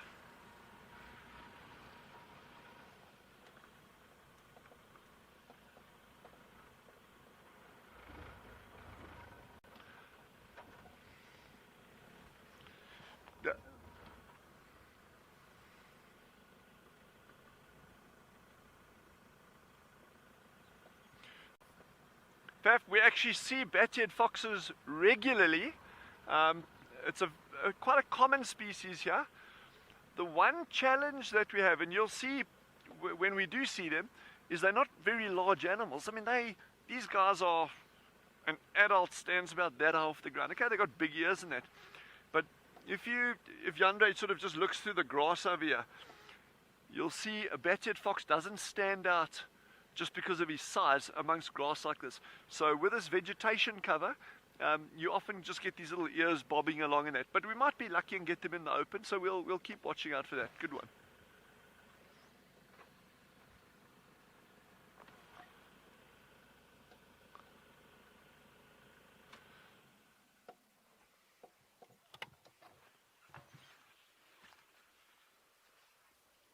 I don't know if any of you can see it on the screen there. There's the kudu bull. From where we're sitting here, it's about 50 yards in at 1 o'clock to the vehicle.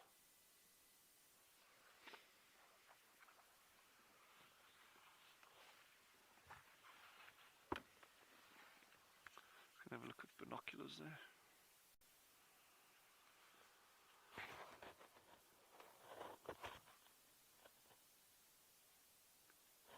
I see there's been a lot of feeding activity on the hindquarters. So I think it'll be well worth just sitting here patiently a little bit. The wind is in our favor, and hopefully we'll get some activity on this carcass. So that also just goes to show, you know, it doesn't necessarily have to be predators that cause a mortality.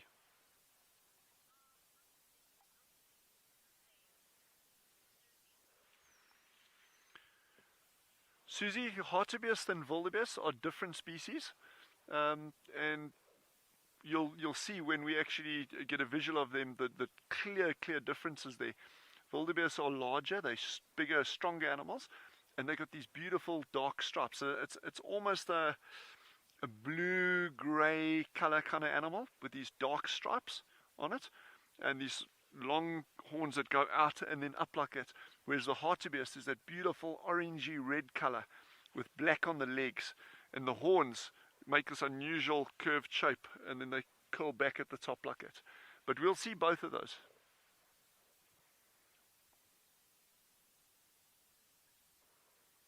It's peaceful out here.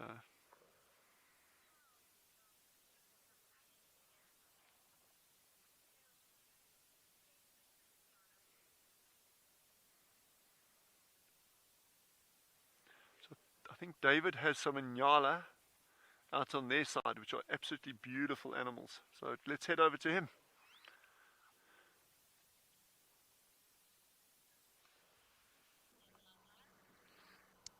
We do have two beautiful Ngala here, right up against the Chitwa Dam and Lodge. If you're wondering what the fence is, just curious, it almost looks like this bull is making moves on this female. He's resting his head on her rump and smelling very specifically. She may very well be in heat. And he is a fine bull, obviously dominant. He's beautiful, look at those horns and that face.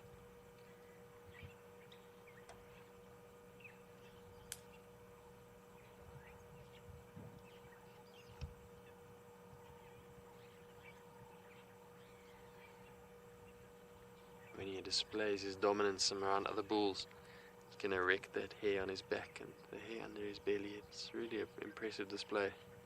as he struts around like a dressage horse.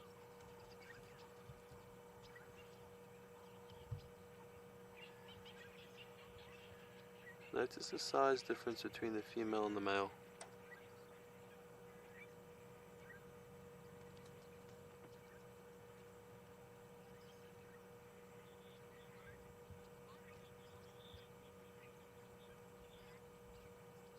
Jan, you've asked why do Nyala shake their tail so much, and I suppose it's probably flies and other insects that are congregating around the smelly end.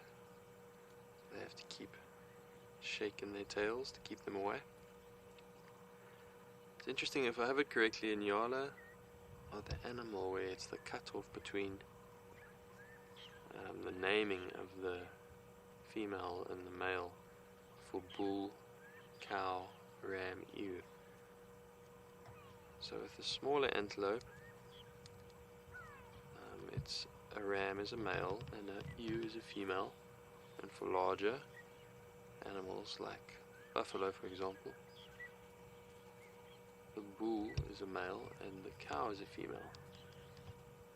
And Nyala, these males are so large that they are called Nyala bulls, yet the female is called an Nyala ewe, not a cow. That may be slightly useless information, but I just thought it was interesting. You would not be at fault if you called it an Nyala cow or an Nyala ewe.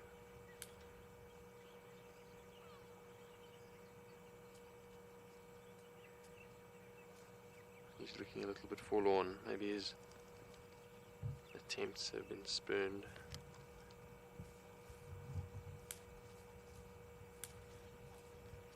Beautiful animal.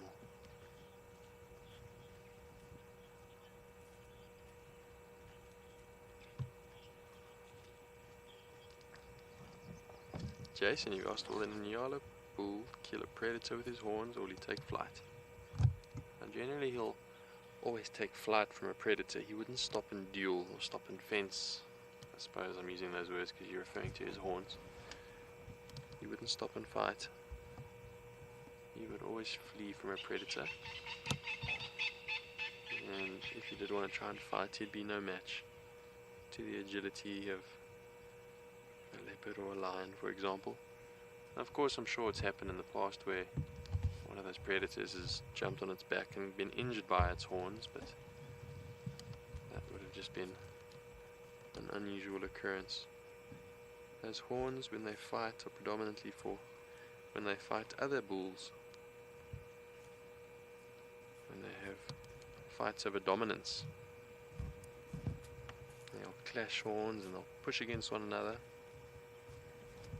This normally happens when there's a female in heat. Generally, both bulls will come away with relatively minor injuries, but occasionally they can even be fatal.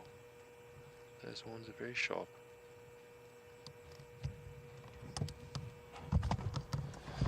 Well, let's go down to the dam and see what else we can find. I can immediately see 2 hippo.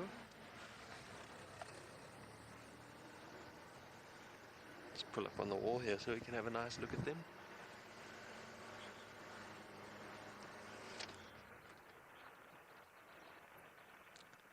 Christelle, you've asked, do Nyala mix and mingle with kudu?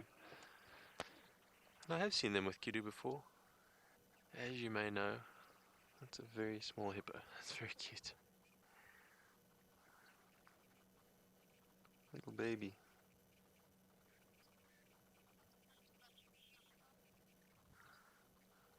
It's like the size of a warthog. Shame. Christelle, as you may know, we do see many different species of antelope and herbivores together, and it wouldn't be unusual for kudu and Nyala to mix. For them, it's always safety in numbers. The more eyes and ears, the better.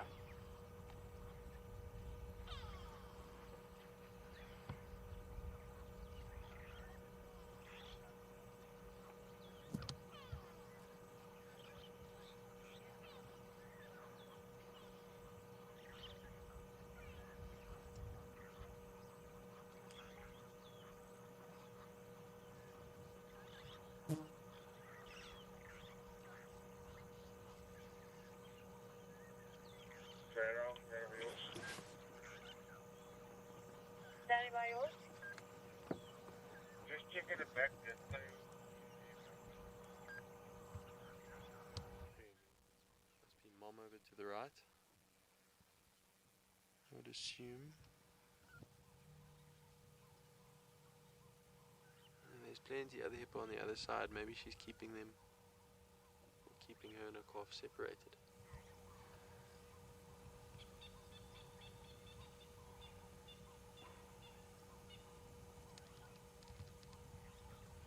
A fiercely protective mother that is, if you try to get between her and that calf.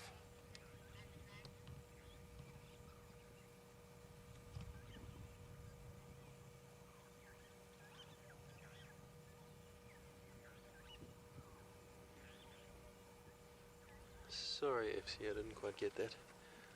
There's a break up there.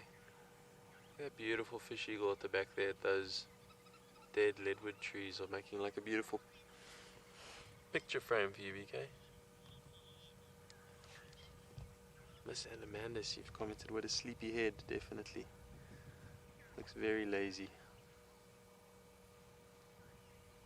This fish eagle is much more alert than our baby hippo. Way over there. Looking around, perhaps waiting for a fish to break the surface. Become its next meal. If you zoom out a little bit, BK, it makes like a cool picture frame. Look at that. Perfectly framed.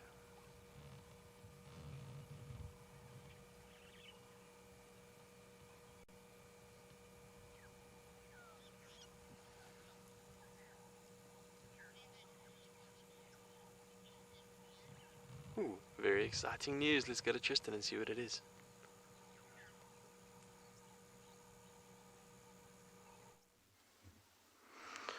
Well, success. We didn't miss them this time. Although they haven't moved, to be honest. I'm still very unsure how we missed them the first time. But anyway, we found them this time. It's the Djuma Pride. Like I said, the scary part is that it's not just one line. There is 14 of them here. And so they were just lying literally, I mean, this is within 5 meters of where I walked, and I didn't see them. I walked on the other side of a little thicket that they're behind, and they obviously were just watching me come past. And I'm very, very, very surprised that I didn't get a single growl, hiss, tail whip, nothing, and especially because they have the cubs with them. I would have expected at least one of them to have growled at me, and they didn't. So they obviously just watched me walk past them, and were quite happy that I hadn't seen them, and then being ignorant to their position, and then kind of carried on with life. But I can't see all of them at the moment. I can only see 2 lionesses and a couple of the cubs that are around. You can just see another lioness tail flicking there. Unfortunately, they're inside, or just inside of the nets, so that's why I've parked quite far away, as we can't get any closer than what we are right now. But they look like they're starting to wake up a bit. Some of the females are standing and stretching, and that hopefully means that they're going to come up towards Chitwa airstrip and maybe try and see if they can find some food on the airstrip side. That would be ideal. But hello, girls. Sorry I drove past you this morning and didn't give you your 10 minutes of fame. My humblest apologies. They don't seem to be too fazed by it, do they? Seem like they've had a good day, just having a good rest. But at least we found them. Exciting that we have lions for the afternoon, that's for sure. Of course, this time of the day, generally lions are a little bit sleepy, but you can see that this one is just starting to have a bit of a groom now, and is having a slight little session of kind of getting maybe some suckling, and they'll do this while the females are still fairly stationary. You can see the shade is coming over them now, and so that should trigger them to start thinking about moving. It's going to get cooler quite quick, and I'm hoping if they haven't eaten that they're going to be fairly hungry, and that's going to make them stand up and go and scan these open clearings on Chitwa to see if there's any sign of wildebeest or impalas or kudu or zebras that potentially could hang around. Waterbuck is another one that hangs around here. And that's what I'm going to hope for as this starts to get a little bit cooler, that they come out. For now, though, they're doing what lions do best, which is have a really good sleep. Like I said, they haven't moved very far from this morning at all. I can't see all of them, but maybe they're underneath this weeping wattle on the right here. That'll be a nice shady tree, so I suspect some of them are hidden in that. But you can see why it's difficult. If you go wide on this particular shot, bar those two, or that cub that's got its head up, you can see on the left side there's actually a lioness sitting underneath a terminalia. So just to the left of those lions that we can see, and then there's probably about another 3 or 4 of them on the right side of them. But we can only just see the one with the cub, and it gives you an idea of just how camouflage lions can be. Their coloration, particularly in winter, in this wintry colored grass, is so good. I mean, you wouldn't know if you drove past there that there's lions. It's not an excuse or anything like that. I'm just pointing out how perfectly evolved they are to do what they do, and why lions in long grass are absolutely lethal to prey animals, because they just disappear and melt into that color of the grass. Their coat is so perfectly suited to it, and that's why they can be the most incredible hunters when they have the right conditions. There's a little cub's head. I think it's a cub's head. And a little one. Shame. You can see some of them are a little bit itchy and scratching. But good to see the Nkumas. We've actually had a good run with lions. The Nkuma female yesterday, and these guys today, and the day before. So it's good. Unfortunately, where that Nkuma female was yesterday at Simambili Dam, we are far on the other side. We're on the south eastern side of Chitwa, basically straight south of the airstrip, whereas she's on the northern kind of fence line. So if you had to get a map, which I think I have here, I'll be able to show you exactly how far that is. Give me 2 seconds. I think I have one. Yeah, here we go. Let's see if it will... there we go. That's going to be better, Alex, I think. All right. So to give you an idea, at the moment, I am over there on the blue spot. Okay, that's where I am. You can see I'm right on the cut line of these properties. And if you have a look up here, that is Simambili Dam over there. All right, so that blue little spot in the grey circle is Simambili Dam. And essentially, what these guys are is all the way over here on that blue spot there. So it's a long way. If I zoom the map out, you can see it's from there to there. So they've got to cover a huge ground to come together. This is Djuma over here. This is Arathusa and Simambili up on that side. Long way to get for these guys, that's for sure. Actually, looking at the map, I was just having a look now. It looks like, I always forget this about Chitwa, but Chitwa's cut line actually lies slightly south of the road, which is quite interesting. So you can actually go off-road a little bit here. I think I've got a little bit more breathing room. The nice thing about this map is it gives you the exact boundary properties, because it was mapped using an aerial census. And so you can actually get to the exact boundary, which is pretty cool. So we do have a bit of room to play with, which is nice. So I can actually maybe get a little bit closer, which will be cool. Nice. That's a good thing to know. But for now, we're going to just sit tight, because I've got a lot of bushes in the way, and we'd have to kind of crash through them, and I don't want to wake the lions up too much. There's also quite a lot of sickle bush here, and I don't really want to puncture so far from home. That's for sure.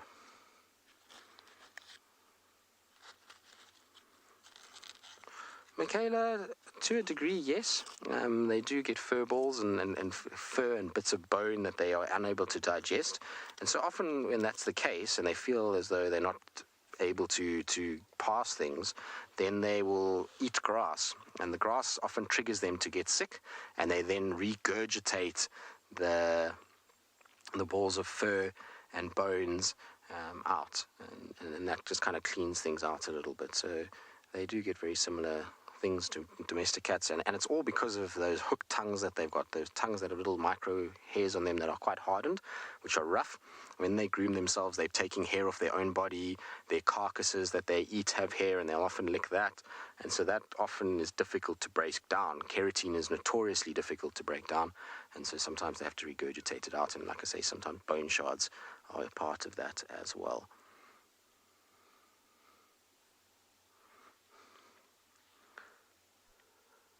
All right, I'm going to just try and see if I can reposition here slightly, try and see if I can get into a better spot. In the meantime, though, let's send you across to Swallow Kalahari. They seem like they've got a teeny weeny little creature.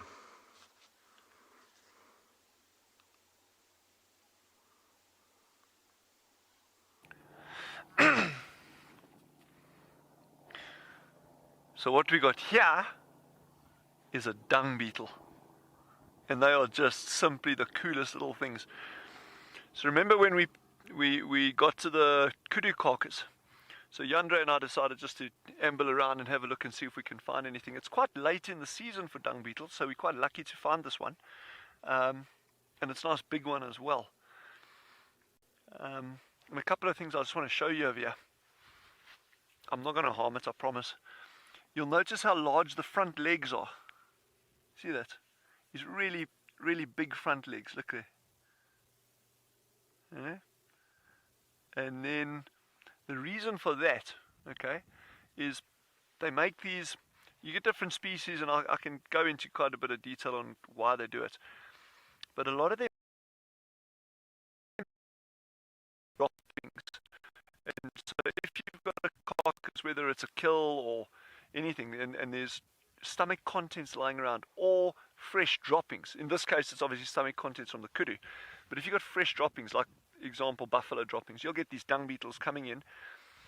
And one of the strategies that they use for breeding is they'll actually create a ball of dung, okay, and then they'll roll that ball away, dig a burrow and bury it and lay an egg on it. And to have those big front legs, okay, it really assists with rolling the ball. So for leverage, so they'll go up backwards with their front feet on the ground, their back feet on the top of the ball, and then they roll it like that. And there's a wonderful book that was written many years ago, a story about a dog in South Africa, and the guides in the Lowveld will know it very well, called Jock of the Bushveld. And interestingly, the first edition of that book, there was a line drawing depicting a dung beetle rolling a ball of dung with its front legs on top of the ball, which is incorrect. And that was the only edition of the book ever printed with those. And then the subsequent editions all had the ball reversed around in the correct manner. So that's just anecdotally about something interesting about dung beetles. But there's thousands of different species of these guys. And we've done a brief survey on Swallow so far. And I can't remember the figure offhand, but we're probably sitting on about 40 or 50 species at least of dung beetle. But a lot of work to be done. And the problem with collecting these things, you've really got to be on the ground right through the year, collecting in the correct manner, and on different kinds of dung. I mean, you get, you can get, here's a good example. Here's jackal dung over here. So you could potentially get a completely different species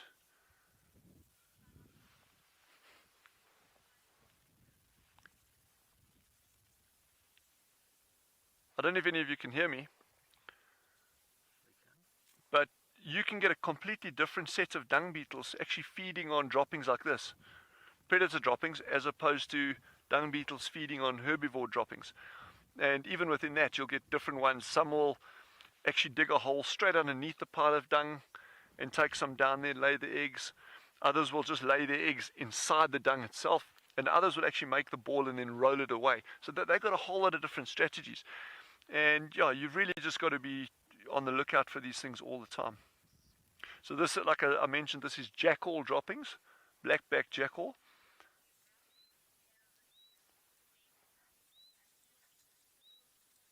What a wonderful afternoon looking at jackal droppings. Okay, we're gonna. So who we're heading over to now? I'm losing it a bit. We're gonna head over to David and see what they've got on that side. And Yandre and I, we're going to carry on following this dung beetle because he's heading off into the sunsets over here towards that kudu carcass. So we're going to head up there, and you guys head over to David and see what they've got on that side.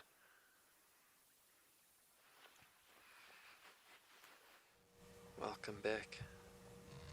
We're still here with this beautiful baby hippo and mom, and another one. I first thought the baby was standing on a water bank, well, under the water bank, and then I realized it's actually on the back of its mother. Its mother came up, had a hippo off to the right. It was not mom.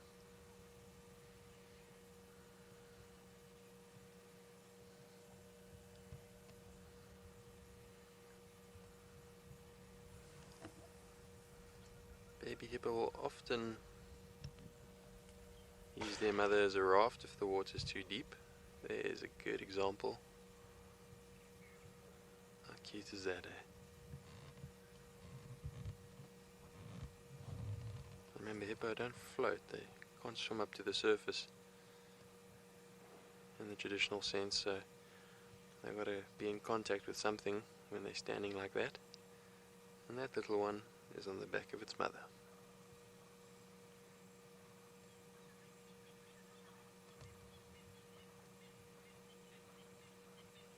Very, very cute. It's interesting how they can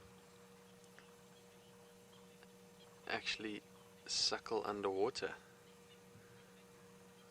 So it'll go underwater and suckle from its mother. Got an ability to suckle without getting too much water down.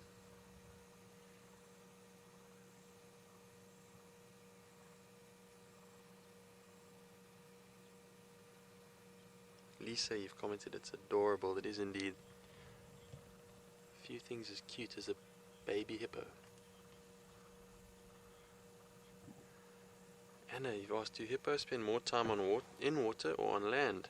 The majority of their time spent is in the water, the daylight hours. Well, I suppose it's nearly half and half.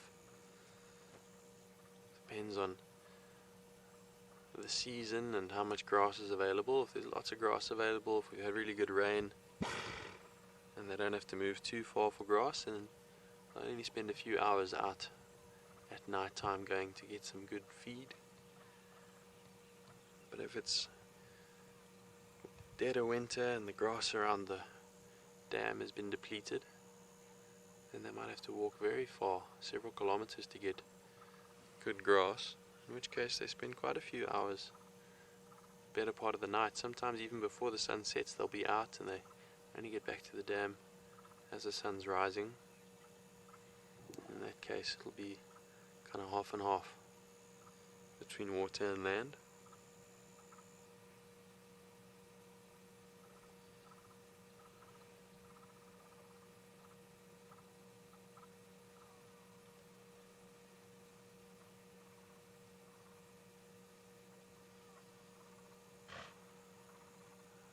Very cute. This little hippo's got lots of life ahead of it. But for now it's just happy to be in the protection of its mother. And they live for quite a long time. They live around 40 years, so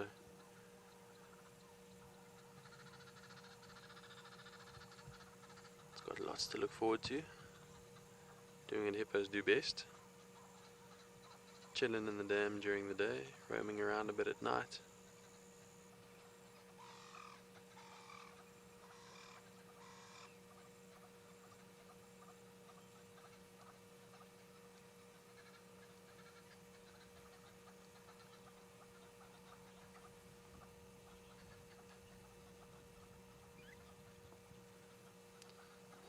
Sorry FC, that just cut out. Please say that again.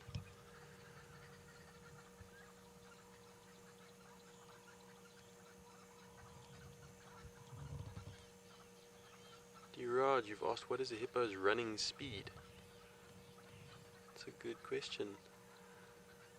They are pretty quick. I reckon they would charge, I'm speaking under correction, but when they charge out of the water, say around 50 kilometers an hour, which is very fast for such a appearingly unathletic animal.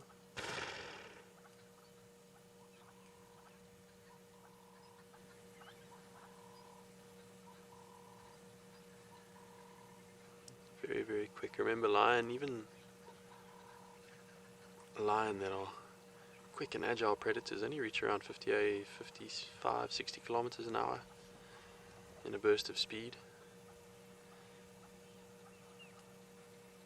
So not much slower than a lion, which is an interesting thought.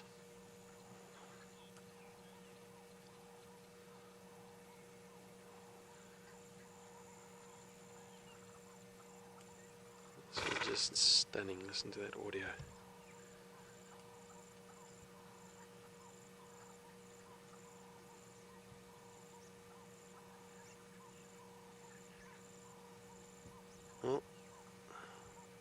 From beautiful new life to the circle of life that ends in death, let's send you over to Swalu with their dead kudu.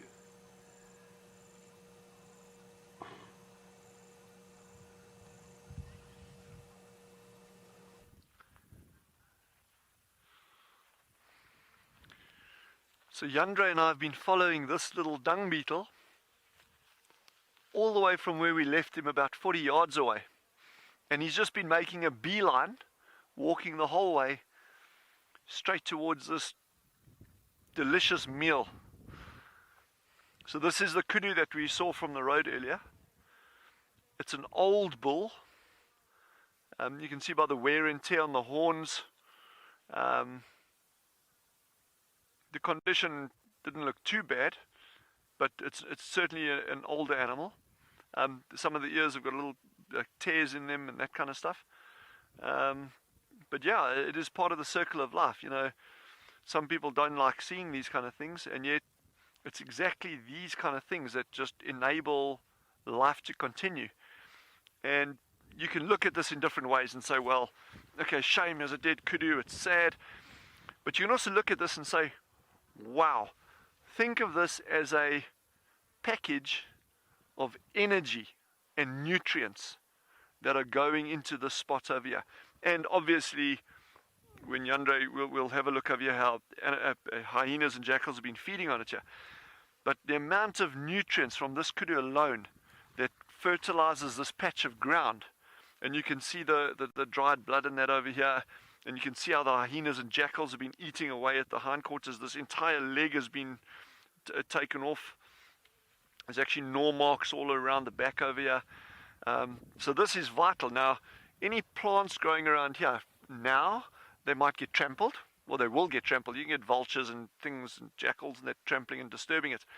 But then they've got this massive boost of nutrients that plants further away don't have. So any seed bank in this area or any perennial plants, you know, who've been disturbed above ground, but their roots are still active and growing underneath, they've just got a head start as soon as the rains come next season.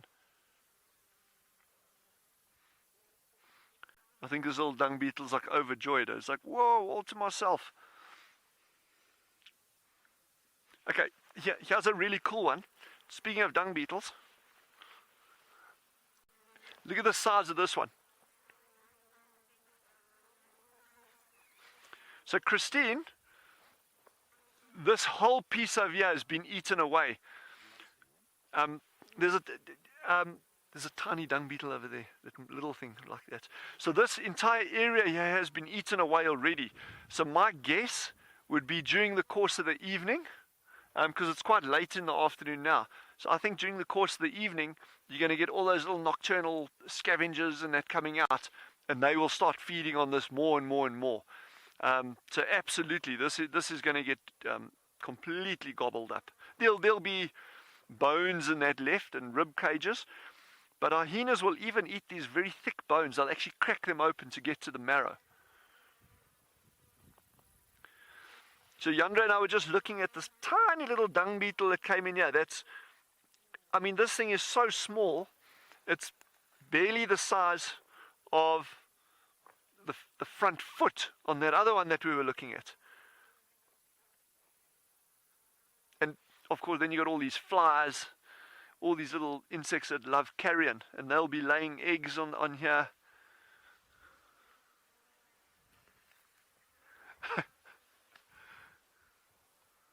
Yeah. Wow. Circle of life, eh? Circle of life. This is going to sound funny, I know, and you may or may not believe me. The smell here is not bad at all, and Yandre can, you can vouch for it. It smells like fresh meat. This, you can see, this is very, very fresh. There's a bit of, the stomach is out, but remember, all that's inside the stomach is just plant matter. So it's leaves, some twigs, that kind of stuff. So there's actually very little in this that will smell at the moment. I think if nothing eats this tonight, let's say we had to spend the whole night here in Yandre, and I kept all the scavengers away from it, and we left it and left it and left it. It would get to the point where it would actually start just decomposing, And yes, then the smell would be bad. But as we're sitting here, this is absolutely fine. It doesn't smell bad at all. Probably smells better than I do.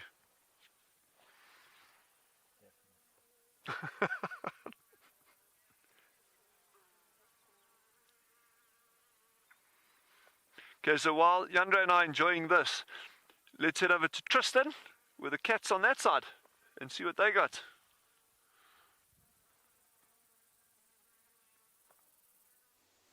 Well, I'm sure they would love a dead kudu right now, this lot. The poor cubs have been irritating, particularly Amber Eyes. She's been growling and grumpy, so much so that she's gotten up and moved, and now they've turned their attention to a stick. And so it's now time to irritate the stick and bite the stick and play with the stick and keep one's self entertained, because Amber Eyes has been grumpy and disciplining all the children. She was having none of it just now. She was just sitting growling at them. You know, when they lie down and have that low grumble, and it's just, and these poor cubs, you can see their ears go flat and then they skulk off looking very disappointed with life. But this particular guy is at least having a good time by itself. Shame, a little bit itchy. They've been scratching quite a bit. You can see the way that they sit like that, and then the back paw just kind of scratches on that front leg. So itch is still there, and it will be for some time. But some of the cubs look really good, and one or two of them a little bit worse. There's definitely one of the young ones and one of the middle ones that doesn't look that great, but the rest are not too bad, that's for sure. Take your stick, play with it, come on. It's cute. It's very, very, very cute. I'm hoping that the other cubs get FOMO and start coming and watching and playing with the stick as well. For those of you that don't know what FOMO is, it's fear of missing out, abbreviation for fear of missing out, and they come and they start to play around and start picking up sticks, and if one or two start joining, then generally the rest do as well, and they'll chase each other around, and it becomes quite a game that takes place. So I'm hoping that they get a bit of jealousy. What are you doing, silly? Probably teething a little bit, and that's why the stick is being played with. Isn't that cute though? It's a face of trouble between you and the hyena cubs this morning. You guys have been full of beans and quite adorable as youngsters today, that's for sure. We got spoiled this morning at the hyena den. They were a lot of fun, and these guys, well, this particular one is certainly being entertaining now, that's for sure.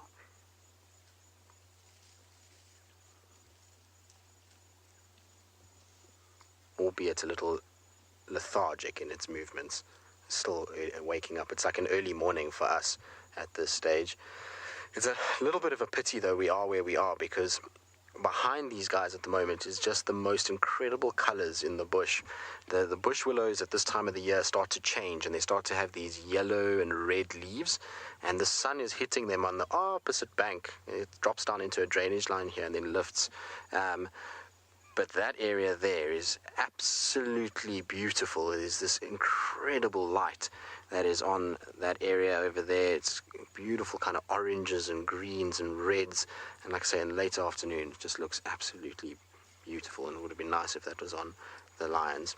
All right, well, we'll sit here and carry on. Hopefully the cubs will start to play a little bit more. In the meantime, though, let's send you back across to David. I'm sure he's bumbling about, and I wonder if he's going to have some luck later on with those monkeys that were alarm calling.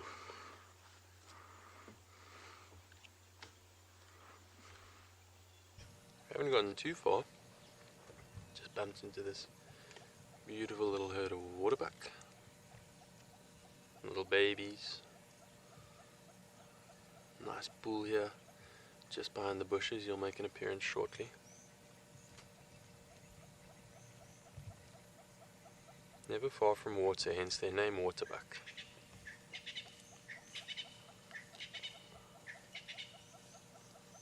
There's a very fluffy little youngster.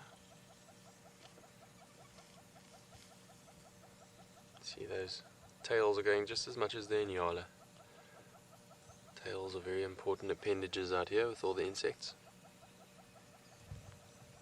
It's interesting, since we drove off, I looked up a hippo's top speed, and two of the references I saw clocked it at 30 kilometers an hour, which is a little bit less than I thought.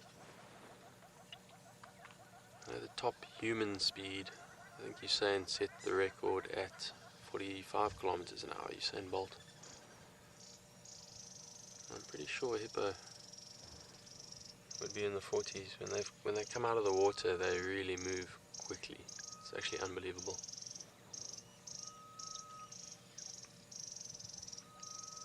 Suppose difficult to measure, difficult to be 100% certain. You'd have to wait at a dam for many days with a radar gun before you could get that accurate reading. Bottom line is it's quicker than a human can move. If a hippo's chasing you on land, you're not going to outrun it. There comes a nice bull here on the right hand side, standing there in the sand, just over here. What startled him? Oh, it was the other bull. He's a bit of a younger bull. The older bull gave him a little taunt. You can't see the older bull, he's behind the bush, but he obviously said something in Waterbuckian.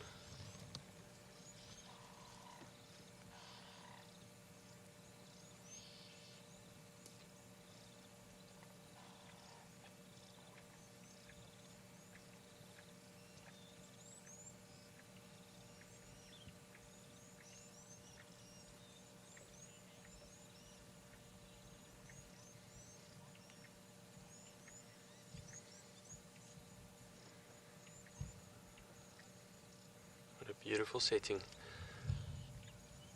I feel very privileged to just sit here relaxed in this riverbed with these waterbuck. That one at the back thinks it's a klipspringer.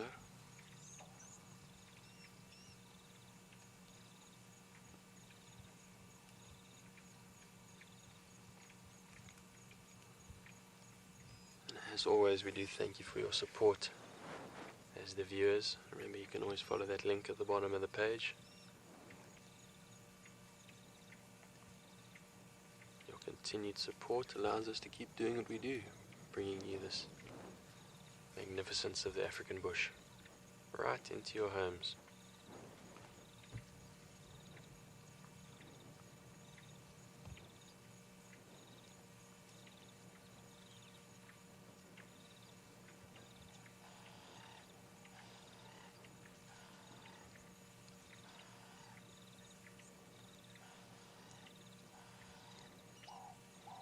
Imagine it's difficult all around the world for people cooped up, depending on which country you're in. Different levels of lockdown per se. But hopefully being able to experience this beauty live and with sound can reduce the frustration to a degree.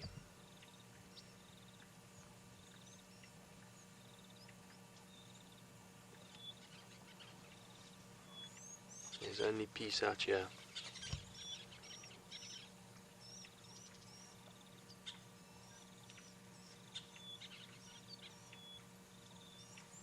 Well, from the prey to the predator, let's go over to Tristan with the lion.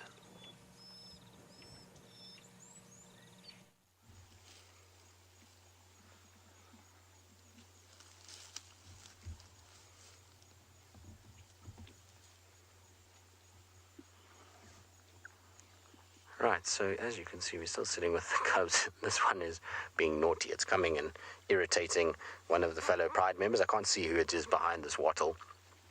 But this is when Gaiman was biting it on the paw and they were having a little bit of a playtime.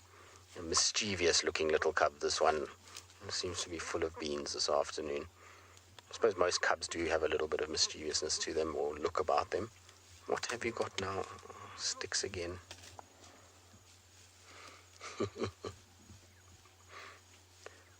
Being silly.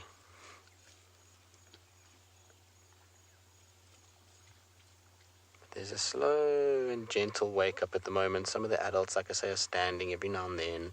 Cubs are starting to groom. It's that's kind of slow, steady beginning of the night that lions often do, is when you start to see them playing a little bit, you start to see them yawning, you start to see them grooming. It's an indication that there's almost time for these guys to start waking up and start getting busy with their day.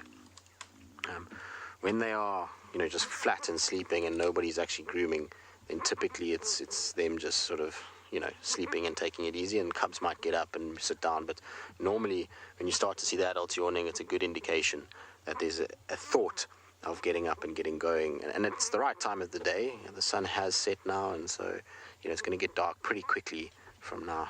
Oh, trouble, now you're going to break that stick and fall over. Here it goes.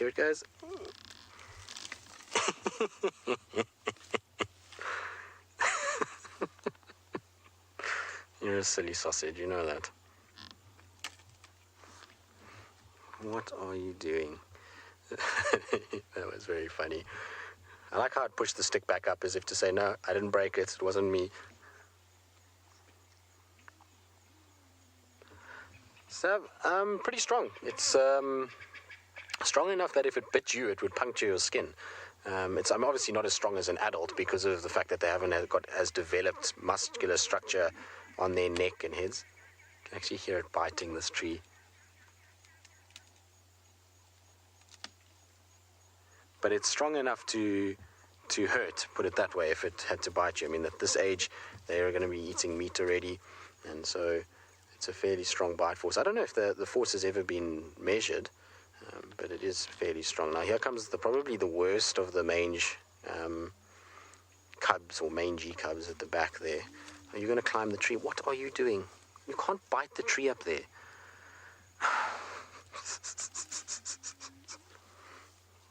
This one is naughty, little girl. She's full of it. Can you hear the other ones?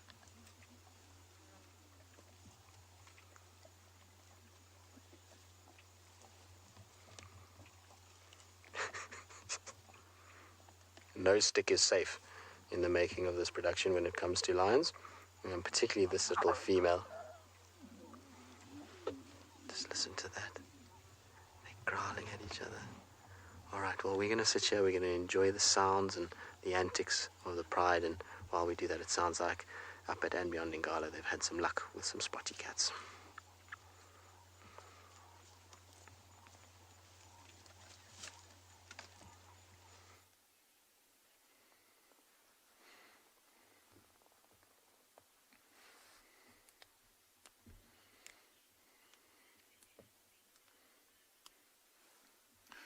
Welcome back to Ngala, everyone. As you can see, we've just found this beautiful male leopard. We were actually looking for that lioness and just trying to see if we could find any sign of her moving to and from what we think is the den site, and he was right next to the road, and we almost did exactly the same thing that Tristan did this morning. We literally, lucky, as we were driving past, I turned my head and I just saw the very white tip to the end of his tail. And so we're lucky enough to find him. And he's just been relaxing for the last 5 or so minutes. It's really beautiful to see him, and it's a leopard that I haven't seen in quite a while. And if you just look at his face compared to the leopard we saw this morning, look at his ear, the ear closest to us. See, there's a slight little nick in the ear over there. There's not too many scars around the bridge of his nose, but I mean, if you look at the color of its nose, it's not that bright pink like we experienced this morning. And so this is a much older leopard, and just see by the size of the head, and if he lifts his head up a little bit, you might start to see the development. There you go, that's a nice shot of him, of the dewlap. So this is a male leopard that's territorial within the area.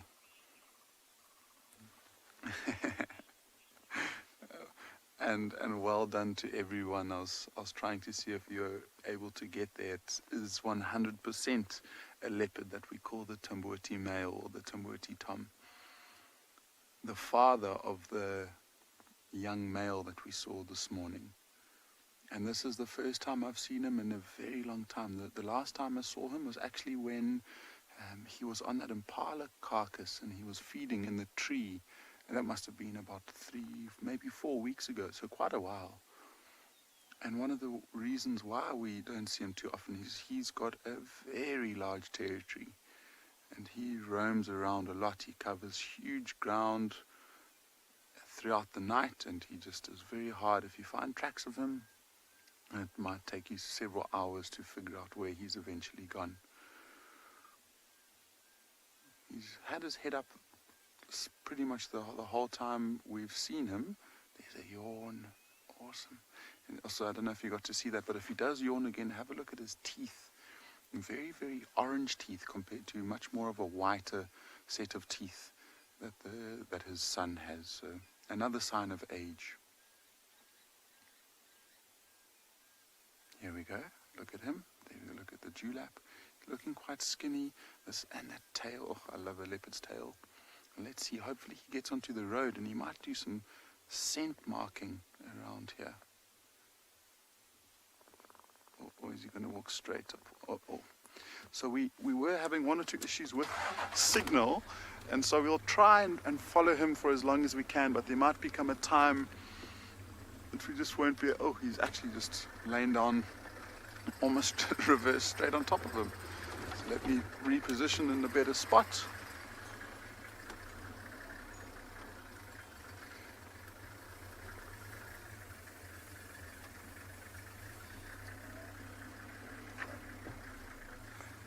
So apparently my lips and the sounds coming out of my mouth aren't matching up, and so we'll focus on a much prettier animal, being the leopard instead of me. But he has lain down. He literally just crossed the road, and what will be very cool, I'll see if we can find it. Okay, so we are just going to stick around here for a little bit longer. It doesn't look like he's moving around, but let's go and see if there's any activity around that carcass at Swalu.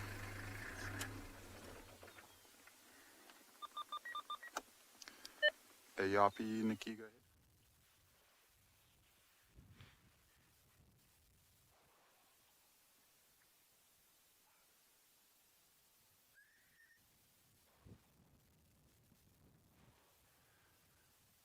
So at the moment this carcass is pretty quiet. The most action we had there was what we saw earlier, those little dung beetles and the flies and things. But at the moment but we'll just give it some time. We must just be patient. I think that's the biggest thing in the outdoors, is just patience pays. We could be sitting in a worse place. I mean, look at this. I mean, the scenery is just so beautiful. I'm really glad that we're able to share it with you.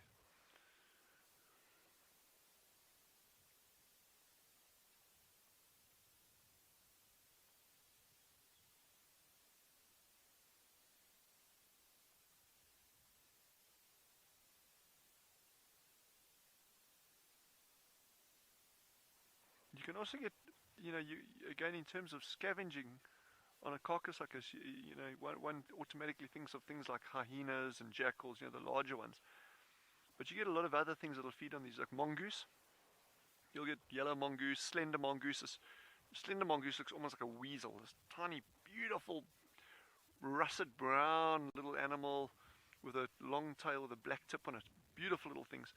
And they'll feed in a carcass like that as well, So there's a lot of things that can go for it. At night, you'll get things like genets as well. That'll forage, and not necessarily from the carcass itself, but also for insects and other things that have been attracted to the carcass.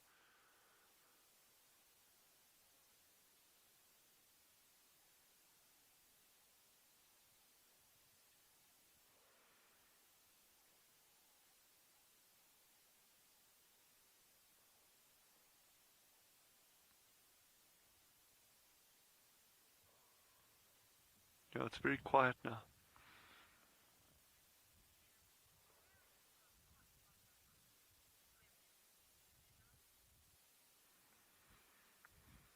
Remember, in general, the heart of the kudu is actually still inside that kudu, I would guess.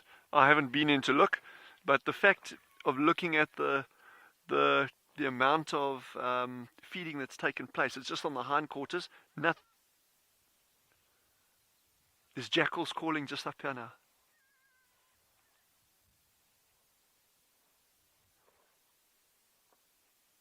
I don't know if you could hear that, but there's jackals calling up here. So to answer your question, no, I think all those, I think all the internal organs are still in there, or most of them, obviously. And so now that the fact that the jackals are calling, I think we can just sit nice and quietly and patiently. Hopefully we'll get something. This is so exciting.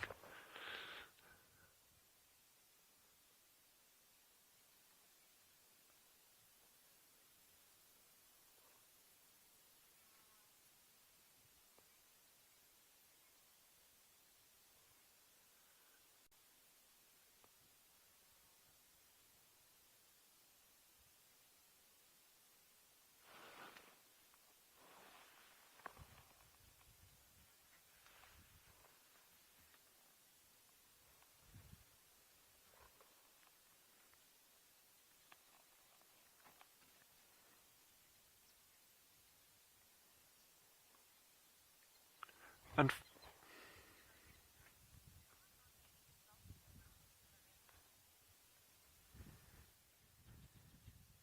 so Teresa, that's a good question as to why aren't there any vultures around. We came past here at probably 4 or 5 hours ago, and we didn't know where the carcass was at first, unfortunately.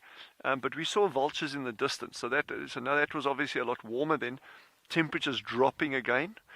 So by this stage, vultures have all started to go and roost. And I suspect, because there's also not a lot of sign of vultures on the ground, and normally if they've been feeding, there'll be a lot of droppings, and you can actually see vulture footprints, and where they've been perching in the trees, there'll be droppings as well. I'm not seeing that. So I suspect that the vultures that we'd seen circling, that actually probably only picked up on this carcass quite late in the day. The other side of it, maybe there's a predator around here somewhere that we're not even aware of that could be keeping the vultures away. If you look at these hills behind us, a very, very interesting feature here pertaining to vultures is what we've noticed over the years is that there's a lot of turbulence, there's a lot of hot air that rises around these hills. And if you're flying, you can actually feel that. It's not bad, but you can feel there's a definite bumping as you're approaching over these mountains to land at Swallow. And I think that may have something to do with fewer vultures along the hills here. Whereas out in the far west, then you get a lot of vultures out in those areas. But then there's no mountains, so it's these flatlands. But anyway, I think let's pass you over to Ngala with a leopard sighting. We're just going to sit quietly here, Yandra and myself, and hopefully we'll get something on this carcass.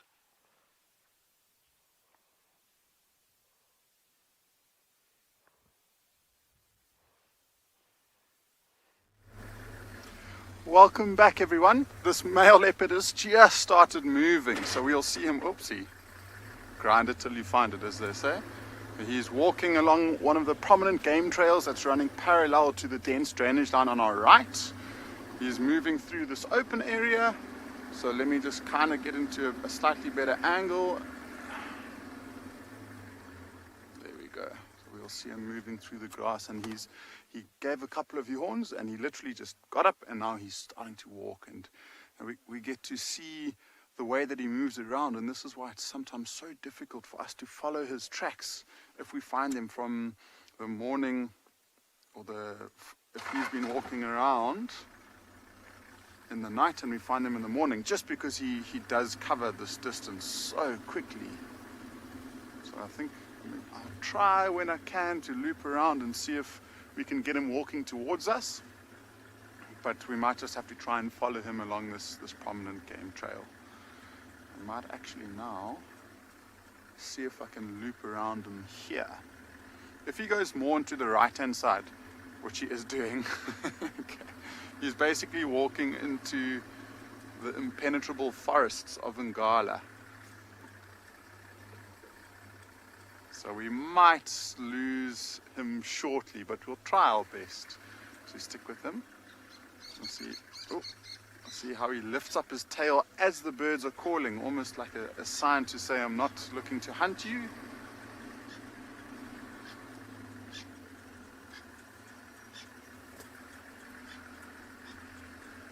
Shinth. You're asking how far he is from where we saw the Mokoti male, his son, and quite a distance away. I mean, as the crow flies, probably in the region of maybe about 5 or 6 kilometers, and he's moving in completely the opposite direction. Oh, it's awesome to watch these cats move. See, look at him, he's going to scent mark. So he's smelling around, turning around, he'll lift up his tail. He's just squirted urine there. And he's off on his patrol.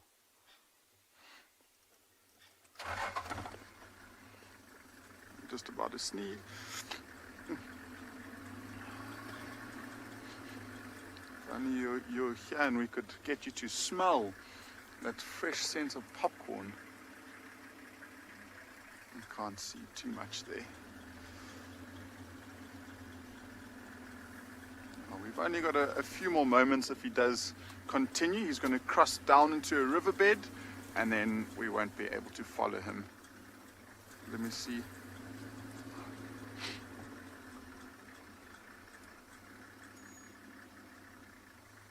Hannah, you're asking if I think that lions know that they can blend in with the grass, and I think so. I mean, they are camouflage, or they rely on that camouflage to get close to their prey. See him there.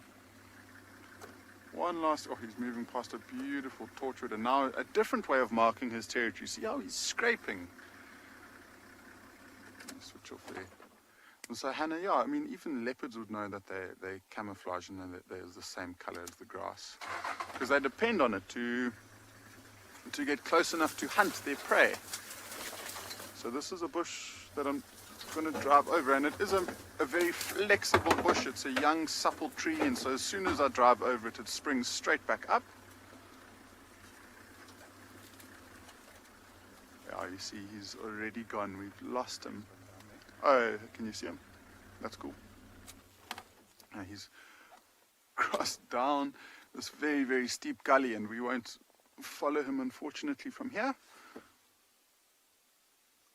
I can't.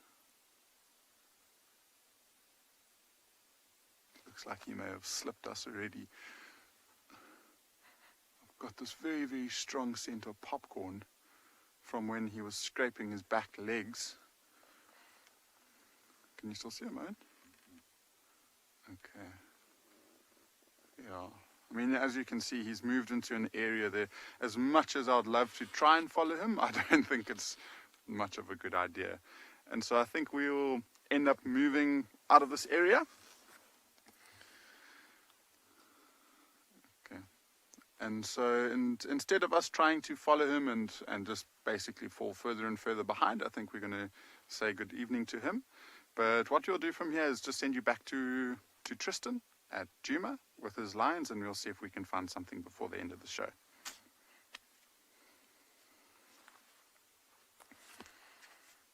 Well, our lions have started to wake up. We're being surrounded by them now. Watch this lioness with the tree. Just now, one of the lionesses stood up, and she was actually trying to scratch her paws, and the whole tree almost came down. She reached so high. Let's see if, I think it's amber eyes, but watch. Let's see if she goes a little bit higher. You see this tree is breaking under the weight of the lionesses. Bless you, girl. The one was standing on her back legs, and they're right next to us. This is so cool. We have lions all around us. Just listen to them as they walk past.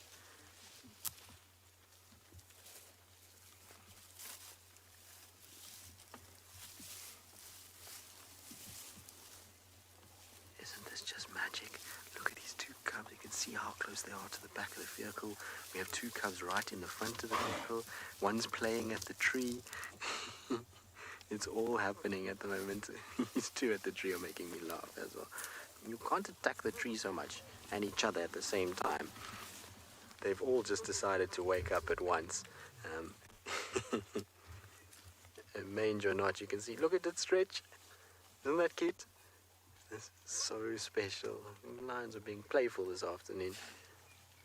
It's been so wonderful just sitting here, because as one finishes with the tree, the next one comes. And it's just been this kind of rotation. This poor tree is being mangled and maimed by these lions. Like I say, it almost broke in half at one point. The other lioness was so high up that she kind of bent the whole thing, and you can see how much more wobbly it is, even with the cub, now that she's finished with it. I was wondering if the tree was going to fall and she was going to fall on her back at one point because it was kind of leaning so much. But it's really cool just to be in a situation where you're absolutely surrounded by lions. It's a very special thing. Anushka, in terms of who determines that little one, you're going to fall if you're not careful.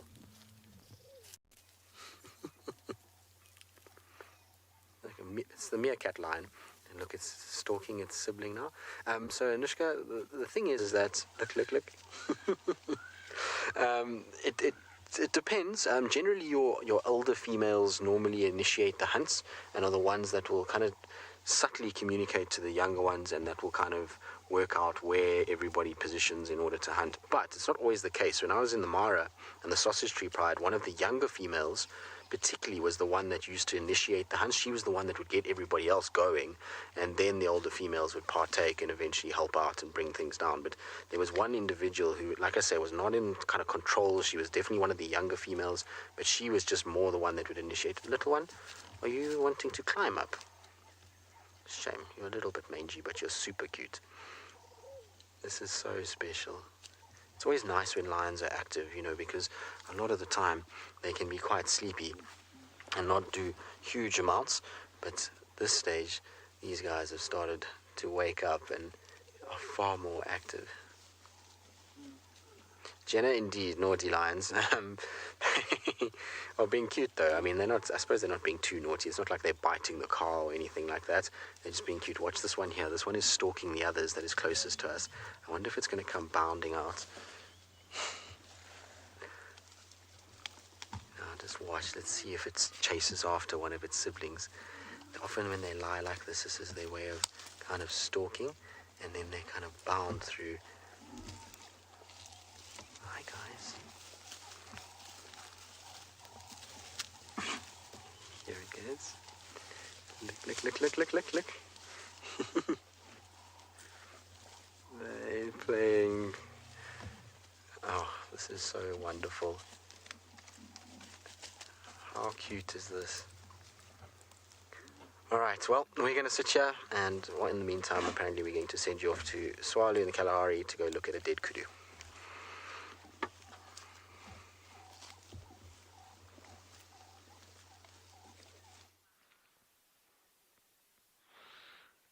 So how cool is this? Remember we heard the jackal calling earlier? So this little guy's actually just come in probably about 3 minutes after we went across to Ngala. This little guy came in. And he's having a full go at that open area on that carcass already. And you'll notice, you see how he swishes his tail. And it's not that gentle, like, wag, like there's a fly bothering him or something. You probably find this is one of the territorial ones. And that constant, that deliberate tail flick is actually a warning to other jackals in the area that watch out. You'll see that.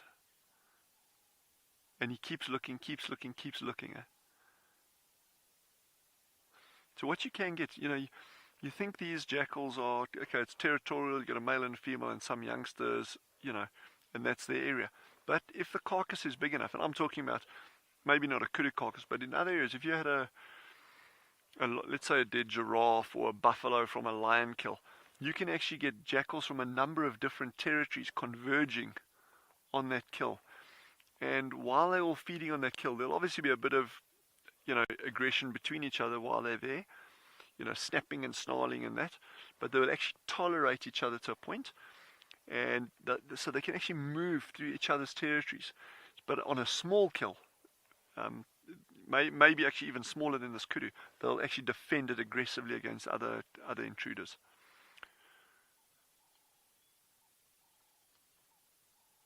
So we've got an interesting strategy amongst quite a few animals on the reserve called cooperative breeding. And what that is, you will get a dominant male and a female that will have youngsters. And when those youngsters grow up, and they can be young adults.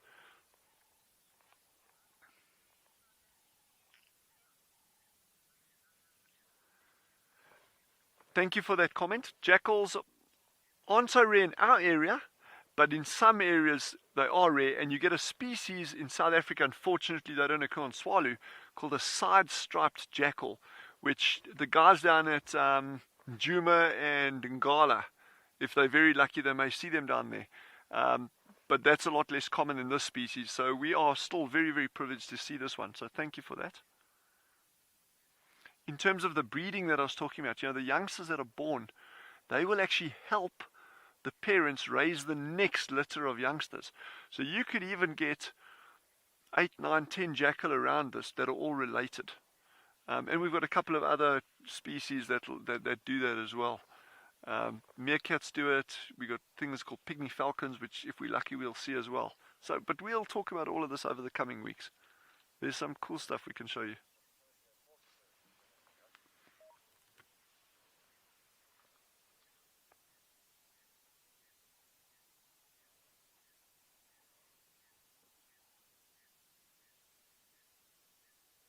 There's a clever jackal. He's comes in now when he's got less chance of encountering your other bigger predators. You could get anything rocking up on this kudu. You could get leopards scavenging on it, brown hyena, spotted hyena, things like that. So it's nice, and lots of other jackals, of course. It's nice that he's coming now. He's kind of taking this gap while he can, and then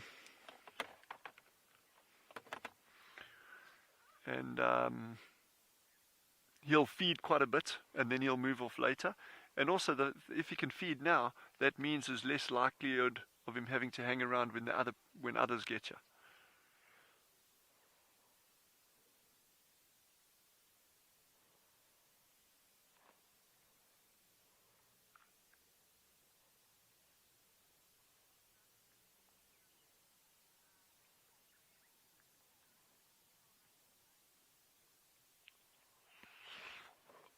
While this little guy is going to carry on feeding, David has small or hyena cubs. And that's going to be amazing. So head over to him and see what he's got that side.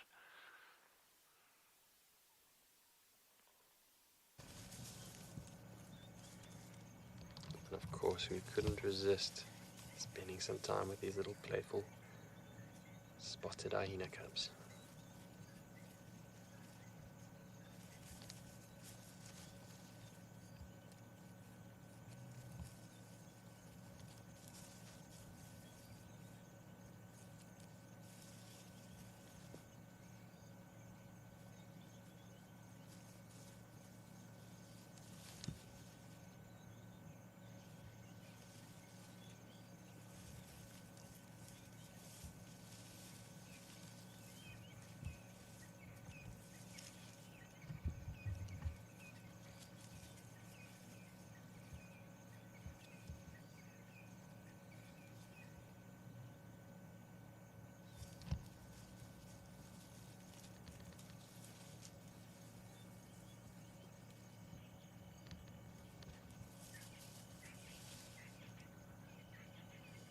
Rachel, you reckon this is so cute? Of course. It's nothing else. That is the best word. They're just adorable little guys. You can watch them for hours playing.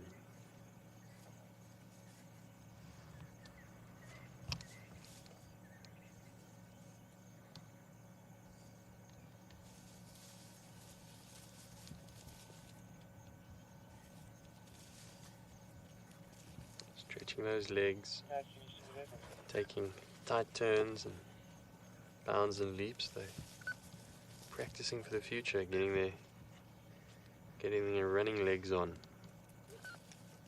Hyena are known for their incredible endurance and ability to move and run long distances. So they are practicing.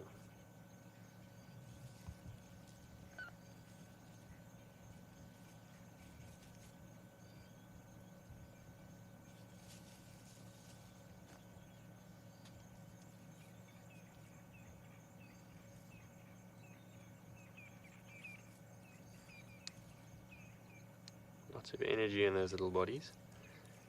Ribbon's milk is extremely nutritious. Probably the most nutritious milk that you'll find in the bush. Or in any mammal, I would imagine. Mostly due to the amount of calcium that hyenas consume. So that milk is going to be very nutritious. Lots of fats and proteins that these little guys need to survive. So no wonder they've got lots of energy.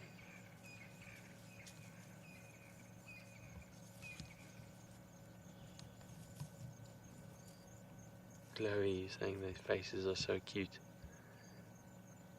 They do have cute little button faces. Look at those noses, already so well developed. They're already sniffing and smelling.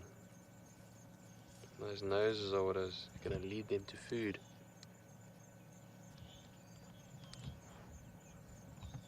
And will keep them on the path to finding what they need to find to stay alive. Good endurance and good noses. But we're going to sit here a little bit longer. Let's send you back over to Tristan for an update on his lion.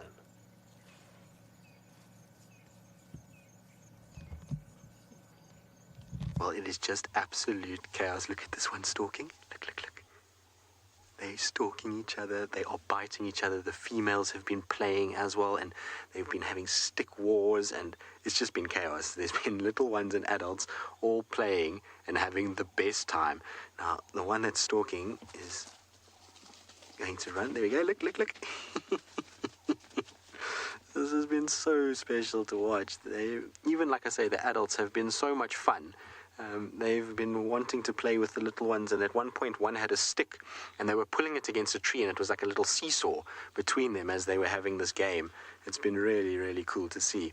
Alright, let's try catch up with them so we can carry on watching the antics of the little ones. It was also quite funny.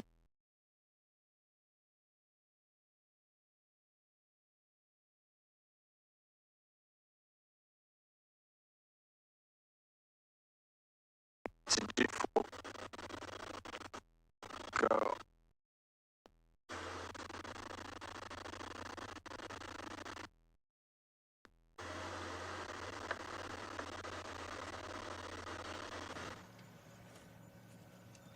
Not much has changed except these little bundles of energy have been running around. I did see something interesting when you're over with Tristan. One of the little ones seemed to do pasting, which is a interesting practice of hyenas. They squat over a stalk of grass and they paste it or cover it and run their anal gland over it, so they are transmitting a scent. It's barely visible, but it's the smell that counts, and clans will use that to signify their area or signify that they are there or they smell. And it's very interesting that these young cubs, or one of those young cubs just did that. As far as I know, their anal glands are still underdeveloped at this stage, but the theories are that they would do that at such a young age to actually pick up the bacteria that is left there by other adult hyenas, to perhaps stimulate the anal gland themselves so that they can have what is necessary to be part of the clan. Very, very interesting. It's called pasting. And it's the first time I've ever seen such a young hyena do it.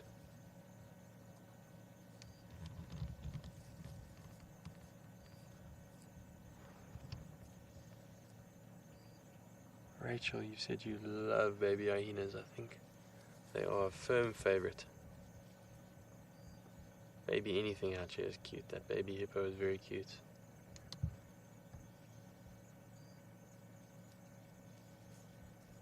What's it got there? It had something. Didn't last long. Chewing on a stick probably. Developing those jaws that become such powerful jaws later on in their life.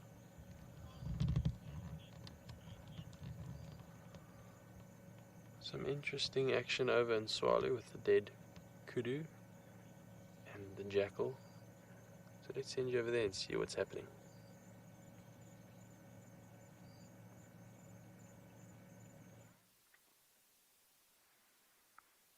So this little Jax is still going full on at this carcass. Hasn't slowed down the entire time. He walked away about 10 yards, looking east, and then he came straight back again. But how's that for a magnificent sunset, eh? Another tough day in Africa.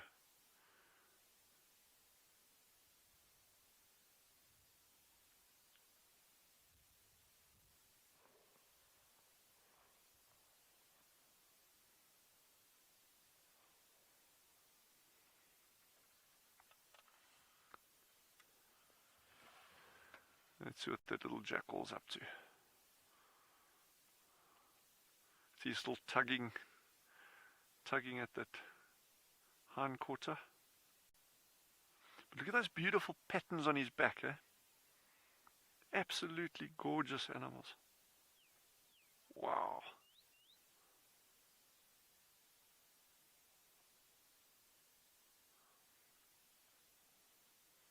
And that's exactly the circle of life that you're watching there.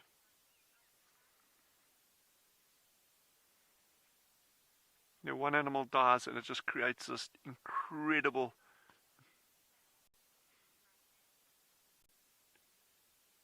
Thank you, Lady Macbeth. I can't agree with you more.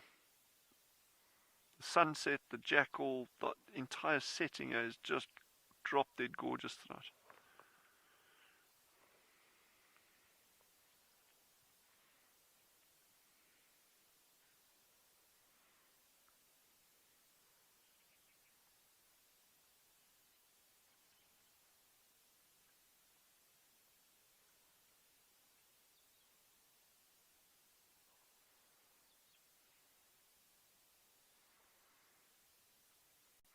So, probably most of the viewers will have heard and or have your own dogs, and you would know about their sense of smell, how good their sense of smell is. And jackals are no different. They are absolutely remarkable with their sense of smell. So even if this guy was 5 k's away, he would have picked up the scent of this kudu and just homed in on it. But anyway, while he's still busy feeding, and it's fairly quiet here, he's actually just finished now, so he's just starting to move off. Let's head over to Tristan and follow up with what their sighting is. We're with the lions are now starting to hunt. They've changed their whole demeanor. They've stopped playing and they're on the airstrip. And I think what's happened is they've maybe noticed that there's some impalas further up ahead. The lionesses are splitting out completely. And it's been so interesting to watch how the lions split, or the lionesses, and the cubs have stopped their games immediately. They're all just kind of sitting on the road and they're just watching these lionesses. And from this is how they're going to learn how to hunt. So what we've got is we've got 2 lionesses behind us, one that's going off onto the other side of the airstrip, these 2 lionesses that are here, and then 2 lionesses in the front of us. And what I think they're going to try and do is they're going to try and get some of them into the thickets, and then they're going to come round and potentially chase back over the airstrip. But it's really cool to watch as they kind of figure out their plan. And I was hoping that they were going to come into this area. Look at them coming our way now. They're going to probably walk right past the car, which should be super cool. I love how their eyes glow as they walk towards you. It's one of those kind of creepy things when you watch predators and their eyes as they do it. If they do start walking past, I'm going to just keep quiet so that you can hear how quiet these guys actually are. In some cases, silence is deafening, and it is like that with lions. When they walk past, their soft padded feet just are the best thing in order to deaden sound. But if you notice how everybody is just stationary, everyone is listening, they're really just trying to work out where each one is going to go, and through subtle visual cues, they will. Here comes one of the lionesses. She should come right past us. You can see there. Look at that. They really are magnificent lions, these guys. It is the most incredible view right now because unfortunately it's a bit dark to film without lights, but if we had our lights on and we were able to show you in color, there is this orange light that is coming through on the western horizon. These lines, a dead tree, a crescent moon, it is absolutely beautiful, and it's got so much atmosphere just sitting here in the dark, lines all around us. And like I say, a setting sun there. You can see the one that's limping a little bit. You see how her hip is atrophied in comparison to the lion nest closest to us. Her hip doesn't have the same muscle structure as the lion is closest to us, and is still kind of a bit weak, but she's putting pressure on it, which means that it'll eventually get better. What are they stalking? There's impalas just shouted at them. Can you hear them?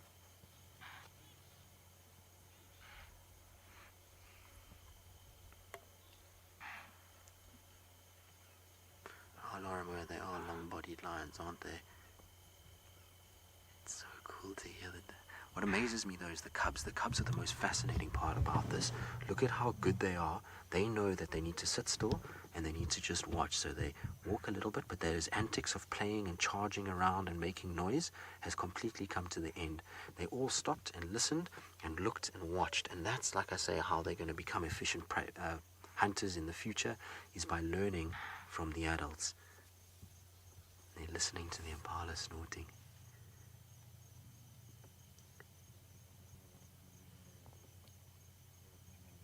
Now, if the adults started to get into stalk mode, all of these would just drop down and they would sit. They wouldn't follow the lionesses any further. They know that they need to just then be patient and wait. But hopefully we'll get a walk by from all of them. The little ones are coming now as well. Hey guys, shame. This is the one in front, is the one with the mangy legs.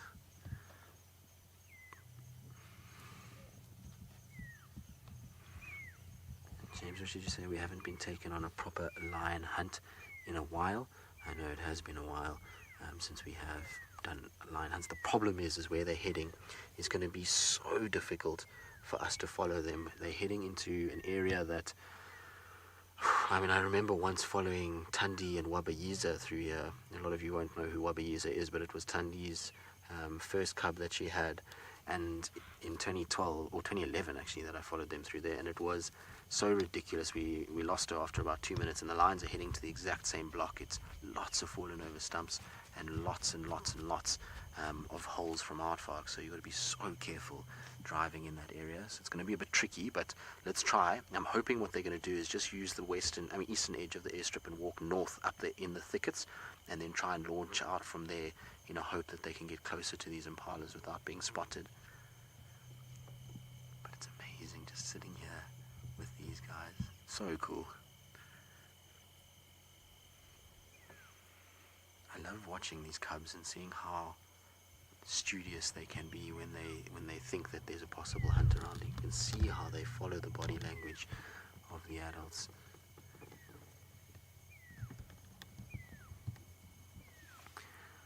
Giraffe, well, exactly, it's much like humans in a way, is watching, waiting, learning, listening. These things are all huge components of becoming an adult lion. If they don't sit and watch and wait and listen, they're never going to get it right, and they're never going to be able to learn the tactics that are needed in order to be successful adult lions. And remember, when it's a pride system, there has to be small, subtle cues, because they can't be loud when they're hunting. They can't grunt to each other or roar or any of those kind of things. It has to be subtle, and it has to be silent. And so they'll follow the cues of shoulders going down. Look, there's one that's stalking another one in front here, and just on the right. Watch that one. It hopefully will go jumping forward, because there's another one coming in front of it. Let's see. Just see the one in the distance. It's quite far out of the IR range, but that's the one that it was watching. I was hoping it was going to go bounding towards it.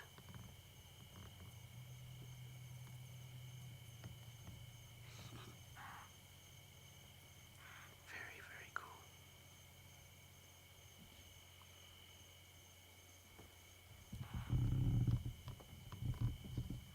The other problem with following a pride like this when they're on the hunt through thick, dense areas is these cubs are still very little, some of them. And while, yes, they are with the pride, I don't actually want to off-road too much with the cubs.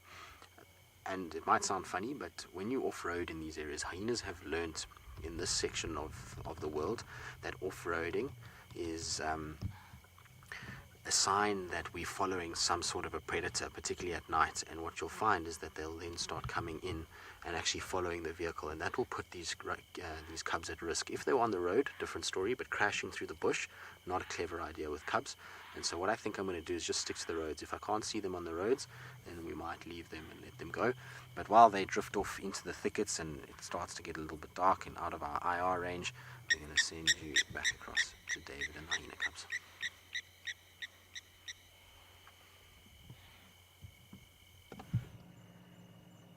Unfortunately, the cubs have just gone down the hole. Perhaps worn out from all the playing and the running around. And Ribbon has also walked off. I'm not sure where she's gone. So all quiet at the hyena den. We'll sit here another couple minutes and see if they might make a reappearance. Otherwise, you can always come back tomorrow. It's been lovely watching them play.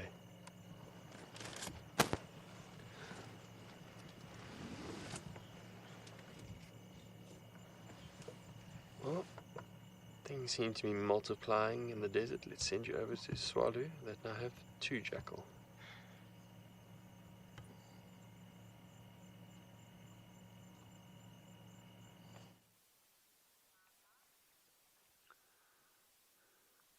The second jackal just arrived. They're obviously very familiar with each other, so it could be, the one could be either could be a male and a female. It's difficult to see from this distance, or it could be a youngster from a previous litter. Remember,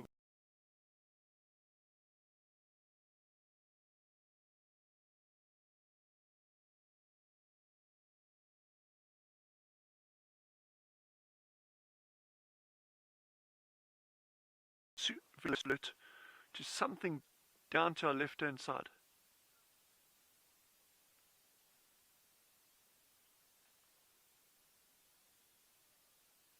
Look here. Sorry, we lost you guys there a little bit. I was just saying these jackals are very alert to something down just east of them.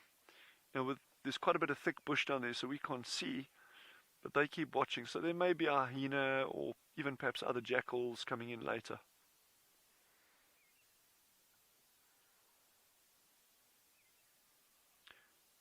But we're losing light fast now. The sun that's over the horizon.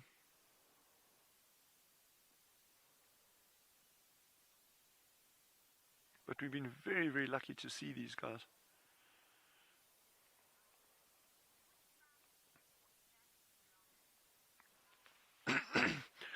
So Elgin, jackals are dogs.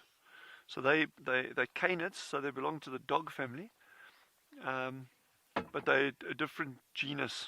Well, the genus is the same, but they're different species. So remember, they are canids.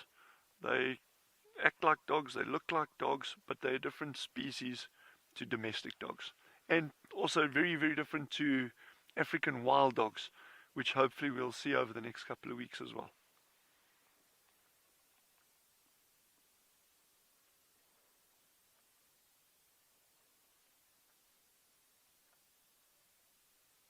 But how are those colors on them, man? Look at those black and white patterns on the back and that black stripe on the side.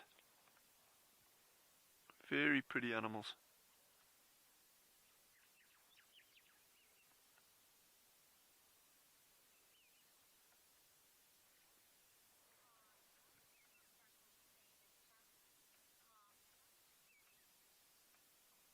So Carmilla's just asked if jackals stay in families, and yes, they do. But it doesn't necessarily, because they stay in family groups, doesn't necessarily mean you will always see them together. In other words, your territorial pair, your dominant pair, you could see them together regularly, patrolling their territories, feeding, defending it against others. But then they're older youngsters that help them raise the little ones. They can, because they've also got to go disperse at some point and get territories of their own. So as that starts happening, they will start moving further and further and further afield, but then coming back to a central den. So yes, they do live in family groups, But that family group can literally be 2 animals, or it can be 5, 6, 7 animals.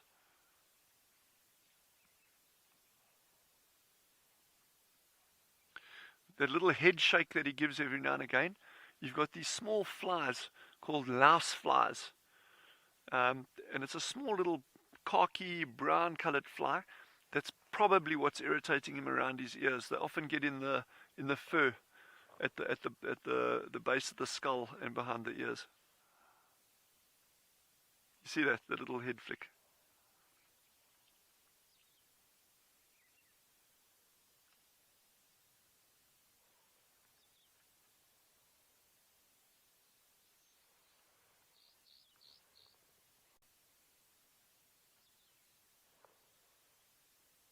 The other jackals moved off now.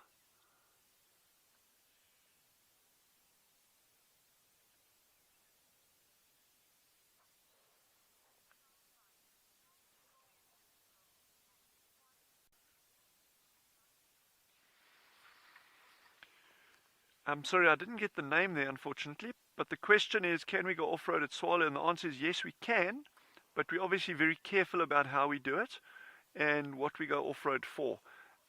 Remember, we were talking earlier about, those of you who are on, we were talking earlier about the amount of life that stays underground over here. And there are areas where you got more of that and other areas that are less. So if you are going to go off-road, there needs to be a really good reason for it. And, that may be a leopard, or a leopard with cubs, or wild dogs hunting, something like that. But anytime you go off-road, you got to really appreciate what's out there, and you got to be doing that as sensitively as you can. So yes, we can go off-road, but we'll be very, very careful about how we do it and when we do it.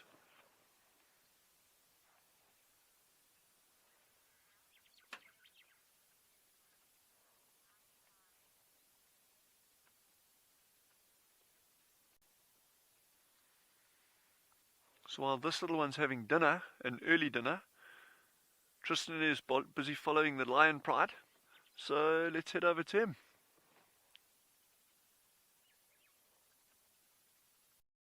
I am following the lions who are looking for dinner. Unfortunately, it seems like when they got onto this eastern side of the airstrip, they looked too interested in the impalas. I think for a pride of this size, impalas are just not enough food, and they need a little bit more than that, and so they seem to be on the walk now. The good news, though, is that they are heading north, which is a good thing for obviously us and them coming hopefully back into Djuma. But there's something incredibly exhilarating in following lions in the dead of the night. Walking with them, particularly with the setup that we have that is infrared, a lot of the time it's with very little light that we drive around, and hearing them and your senses kicking into overdrive, listening to lions walking and fading into the darkness is absolutely unbelievable. Now, unfortunately, our infrared struggles a little bit, so I'm going to help it with a little bit of extra light when out the front. I don't want to put my brights on or anything like that. I also need to see where I'm driving, so a small bit of light is really helpful in terms of seeing what's going on. I don't want to harass them and get too close, but I'm just going to try and keep it within infrared range as they walk along. Now, a nice little trick here is if any of you ever go into the Kruger National Park on your own and do your self-drive, you put your car, if you do have a 4x4 vehicle, put your car into low range first gear, and it will coast at the exact same speed that lions walk, which is pretty cool. So it's just a tip if you're ever on a self-drive somewhere. So 50, if you... well, you're saying that they must find the buffalo. Well, that'll be nice. Hopefully they find it on Djuma and we'll get a chance. Enjoyed this evening, and you've enjoyed all of the things that have come to you today. It's been an incredible day with the addition of Swalu in the Kalahari and obviously andBeyond in Ngala. It really has been amazing to see how much variety we're now getting every day, and it's because of all of you that we're able to do all of this. So if you do want to support us to continue this and to keep growing this incredible experience for us all, then please just use the support link down below, and it would be greatly appreciated. But isn't this cool? Just coasting behind lions. It's so much fun.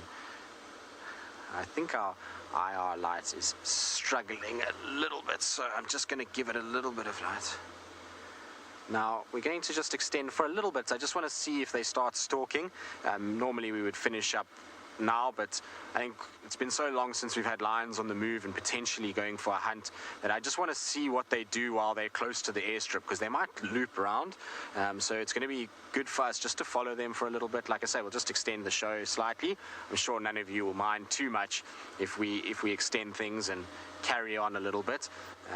It's always super interesting following these guys into the night.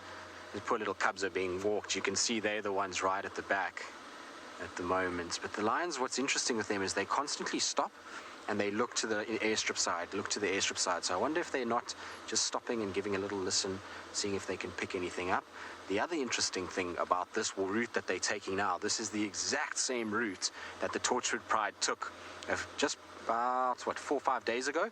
They walked this exact road all the way through, and so it's almost like they're following the exact route that the Torchwoods followed, and I wonder if they're not picking up their scent from time to time. Look at them. I'm actually going to just zoom in a little bit so you can see all of them. It's just all these bodies disappearing into the darkness.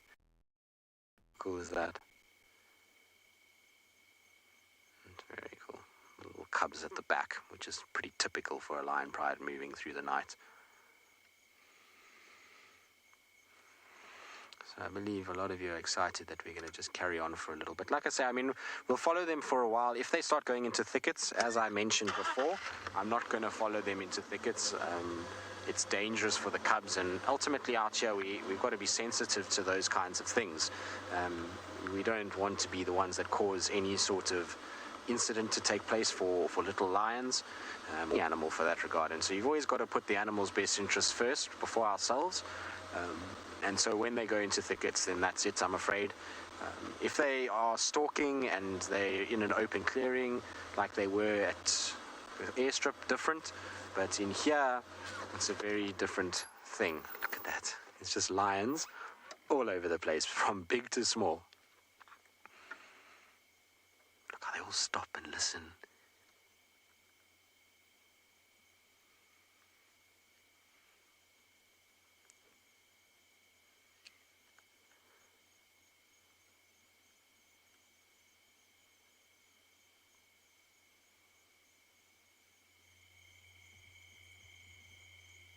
So what they're trying to hear is they're trying to hear leaves rustle or the movement of animals through the thicket. Once they're satisfied that it's nothing, then they carry on. And you see how everybody stops, and as soon as the adult females walk, the cubs walk. If the adult females stop, the cubs stop immediately. They know full well how it goes when it comes to hunting. They know how they have to behave when the pride is on the hunt. If that wasn't the case, then the little cubs will eventually just ruin so many hunts that the pride would go hungry. So it's important that they watch the adults' body language and basically mimic what they do. It's really fascinating to see it. It's incredibly interesting watching that learning behavior take place. But there's definitely something that's interested them on the right here.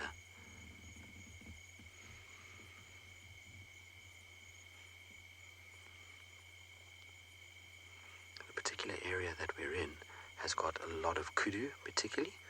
They love these thickets here, and a kudu would be a fairly decent meal for this pride. So if they hear kudu in here, then they wouldn't be surprised that they potentially try and hunt them. The one thing that also could be around is elephants. I did hear them when we were sitting with the lions somewhere in this area, and so if the elephants are around, they sometimes break branches and move leaves a little bit, and that does attract a bit of attention to themselves. But the lions will figure it out pretty quickly. Their ears are so sensitive that they'll know exactly what they're listening to, and they'll know whether or not it's kudu or elephant or whatever it may be, and therefore apply a technique with that. But it's just a few steps forward, stop, listen, a few steps forward, stop, listen. What incredible is how quiet they are when they do this. Those soft padded feet are perfectly designed for these kind of stalking processes. It cushions the blow. They're also very careful about where they put their feet when they're in this kind of mode. They're not trying to make a lot of noise, so that back foot will pretty much stand where the front foot was, and they'll just kind of keep it nice and quiet. a lot of you are enjoying watching the cubs and their response to the adults. Fascinating, and it's like I said, it's not all that common that we get to spend huge amounts of time with the lions. So it's nice when we can, particularly when they're active. You know, the Nkuhumas often are quite a sleepy pride, and because they haven't spent huge amounts of time on Djuma of late, it's been difficult to follow on hunts and things like that. So it's really nice to have an opportunity to follow them again. Right, Alex, I'm going to try and get a little bit closer just because IR is running out a little bit. I'm just using one of my side lights, which is very, very, very soft, just to try and kind of help us a little bit, because the infrared doesn't seem to be working all that well. It's certainly not as bright as it should be. So if they do start stalking, then we have to turn off all these lights. Right, well, we're following the lines, but it sounds like David has found something very cool that we don't see all that often.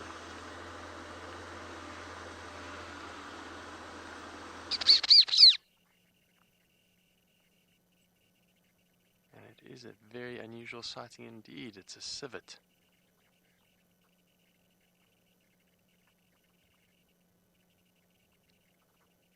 Do you see them from time to time, but not as commonly as one might think. Generally, a very brief glimpse as they run into the bushes.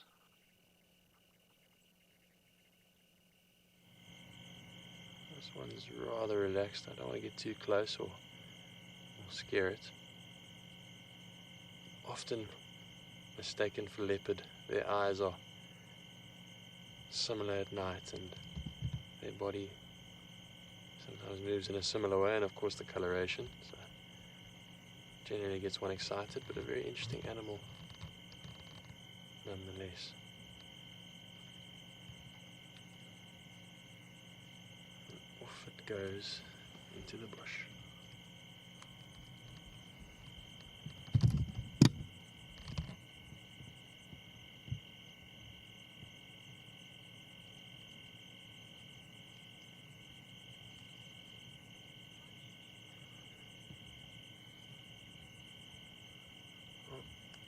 The hyena are calling.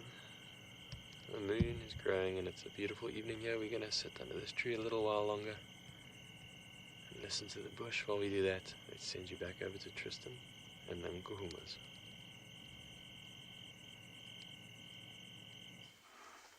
How cool is that to get a civet? It's been ages since we've had a civet live. And so that's a super cool nocturnal animal to get. Civets are one of my favorite creatures that are active at night. I really like civets. There's something odd about them with their short little legs and bulky bodies, and those markings are just spectacular. They really are pretty animals, and so nice when you get to see one. And it just goes to show you never really know what can happen. We've had a few quiet evenings, and all of a sudden we're starting to get a whole bunch of changes, and we're getting cats, and we're getting nocturnal creatures, the hyena cubs on Djuma. So it's been really, really good from that point of view. The lions are still moving. I'm not sure if they have anything in mind. They keep stopping and just staring to the right here, as though there's something in this block to my right hand side. I don't know if it's just checking and precautionary, or if it's actually something that they're intent on potentially following. The thing is, though, is the road's about to split into three directions. One will take it back to Chitwa Dam, the other one's going to take to Torchwood, and the other ones can take you to Cheetah Plains. So I'm intrigued to see if they carry on the road, or if they're going to cut into the block and start kind of going after something.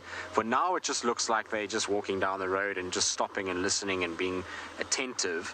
But I do just want to check to see if there is any kind of sign of them actually cutting off or showing any interest. So we'll give it a few more minutes just to check.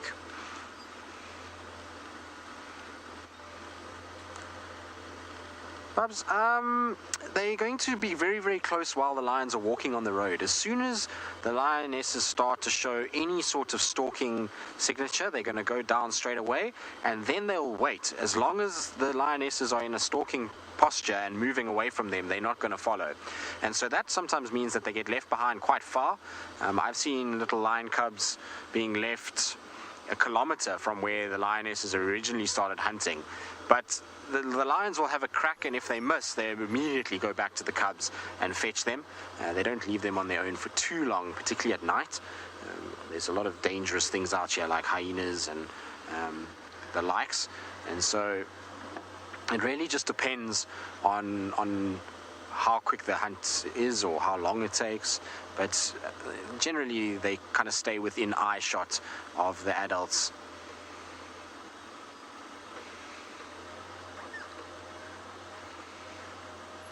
Gemma, you're saying I'm definitely making up for the missed lioness this morning.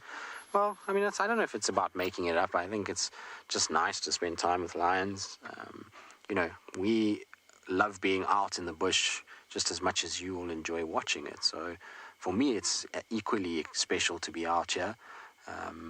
And I suppose in a way it's more making up for the quiet time that we've had of late. We've really, at andBeyond and Ngala, they've seen a lot. And they've really been helping us out in that respect from a cat point of view.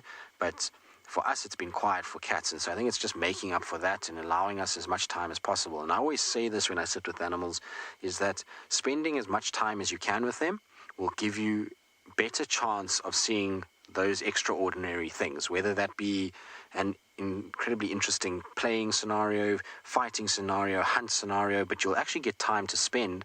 You'll eventually get some sort of activity from that animal, and that goes for everything. And often I see people coming into game reserves, into national parks, and they want to rush everything. So it's find the lions, take a photo, and then let's go.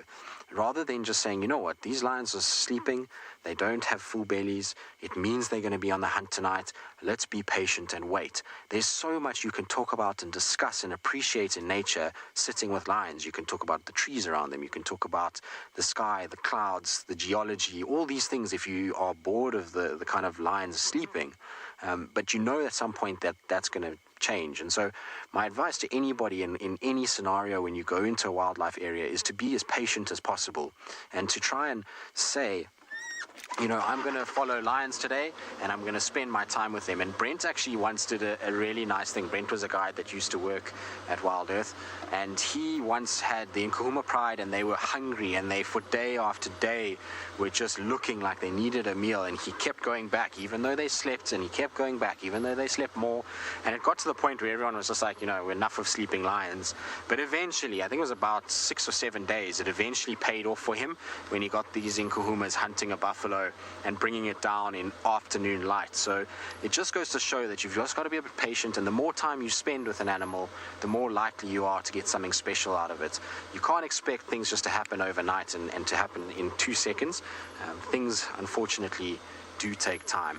All right, they're cutting off into the bush now, unfortunately, so I think we're going to call it there with one little lonely cub in the road. Shame, it looks as though it's kind of been left behind, but I'm not going to follow them through this thicket. It's not going to be good.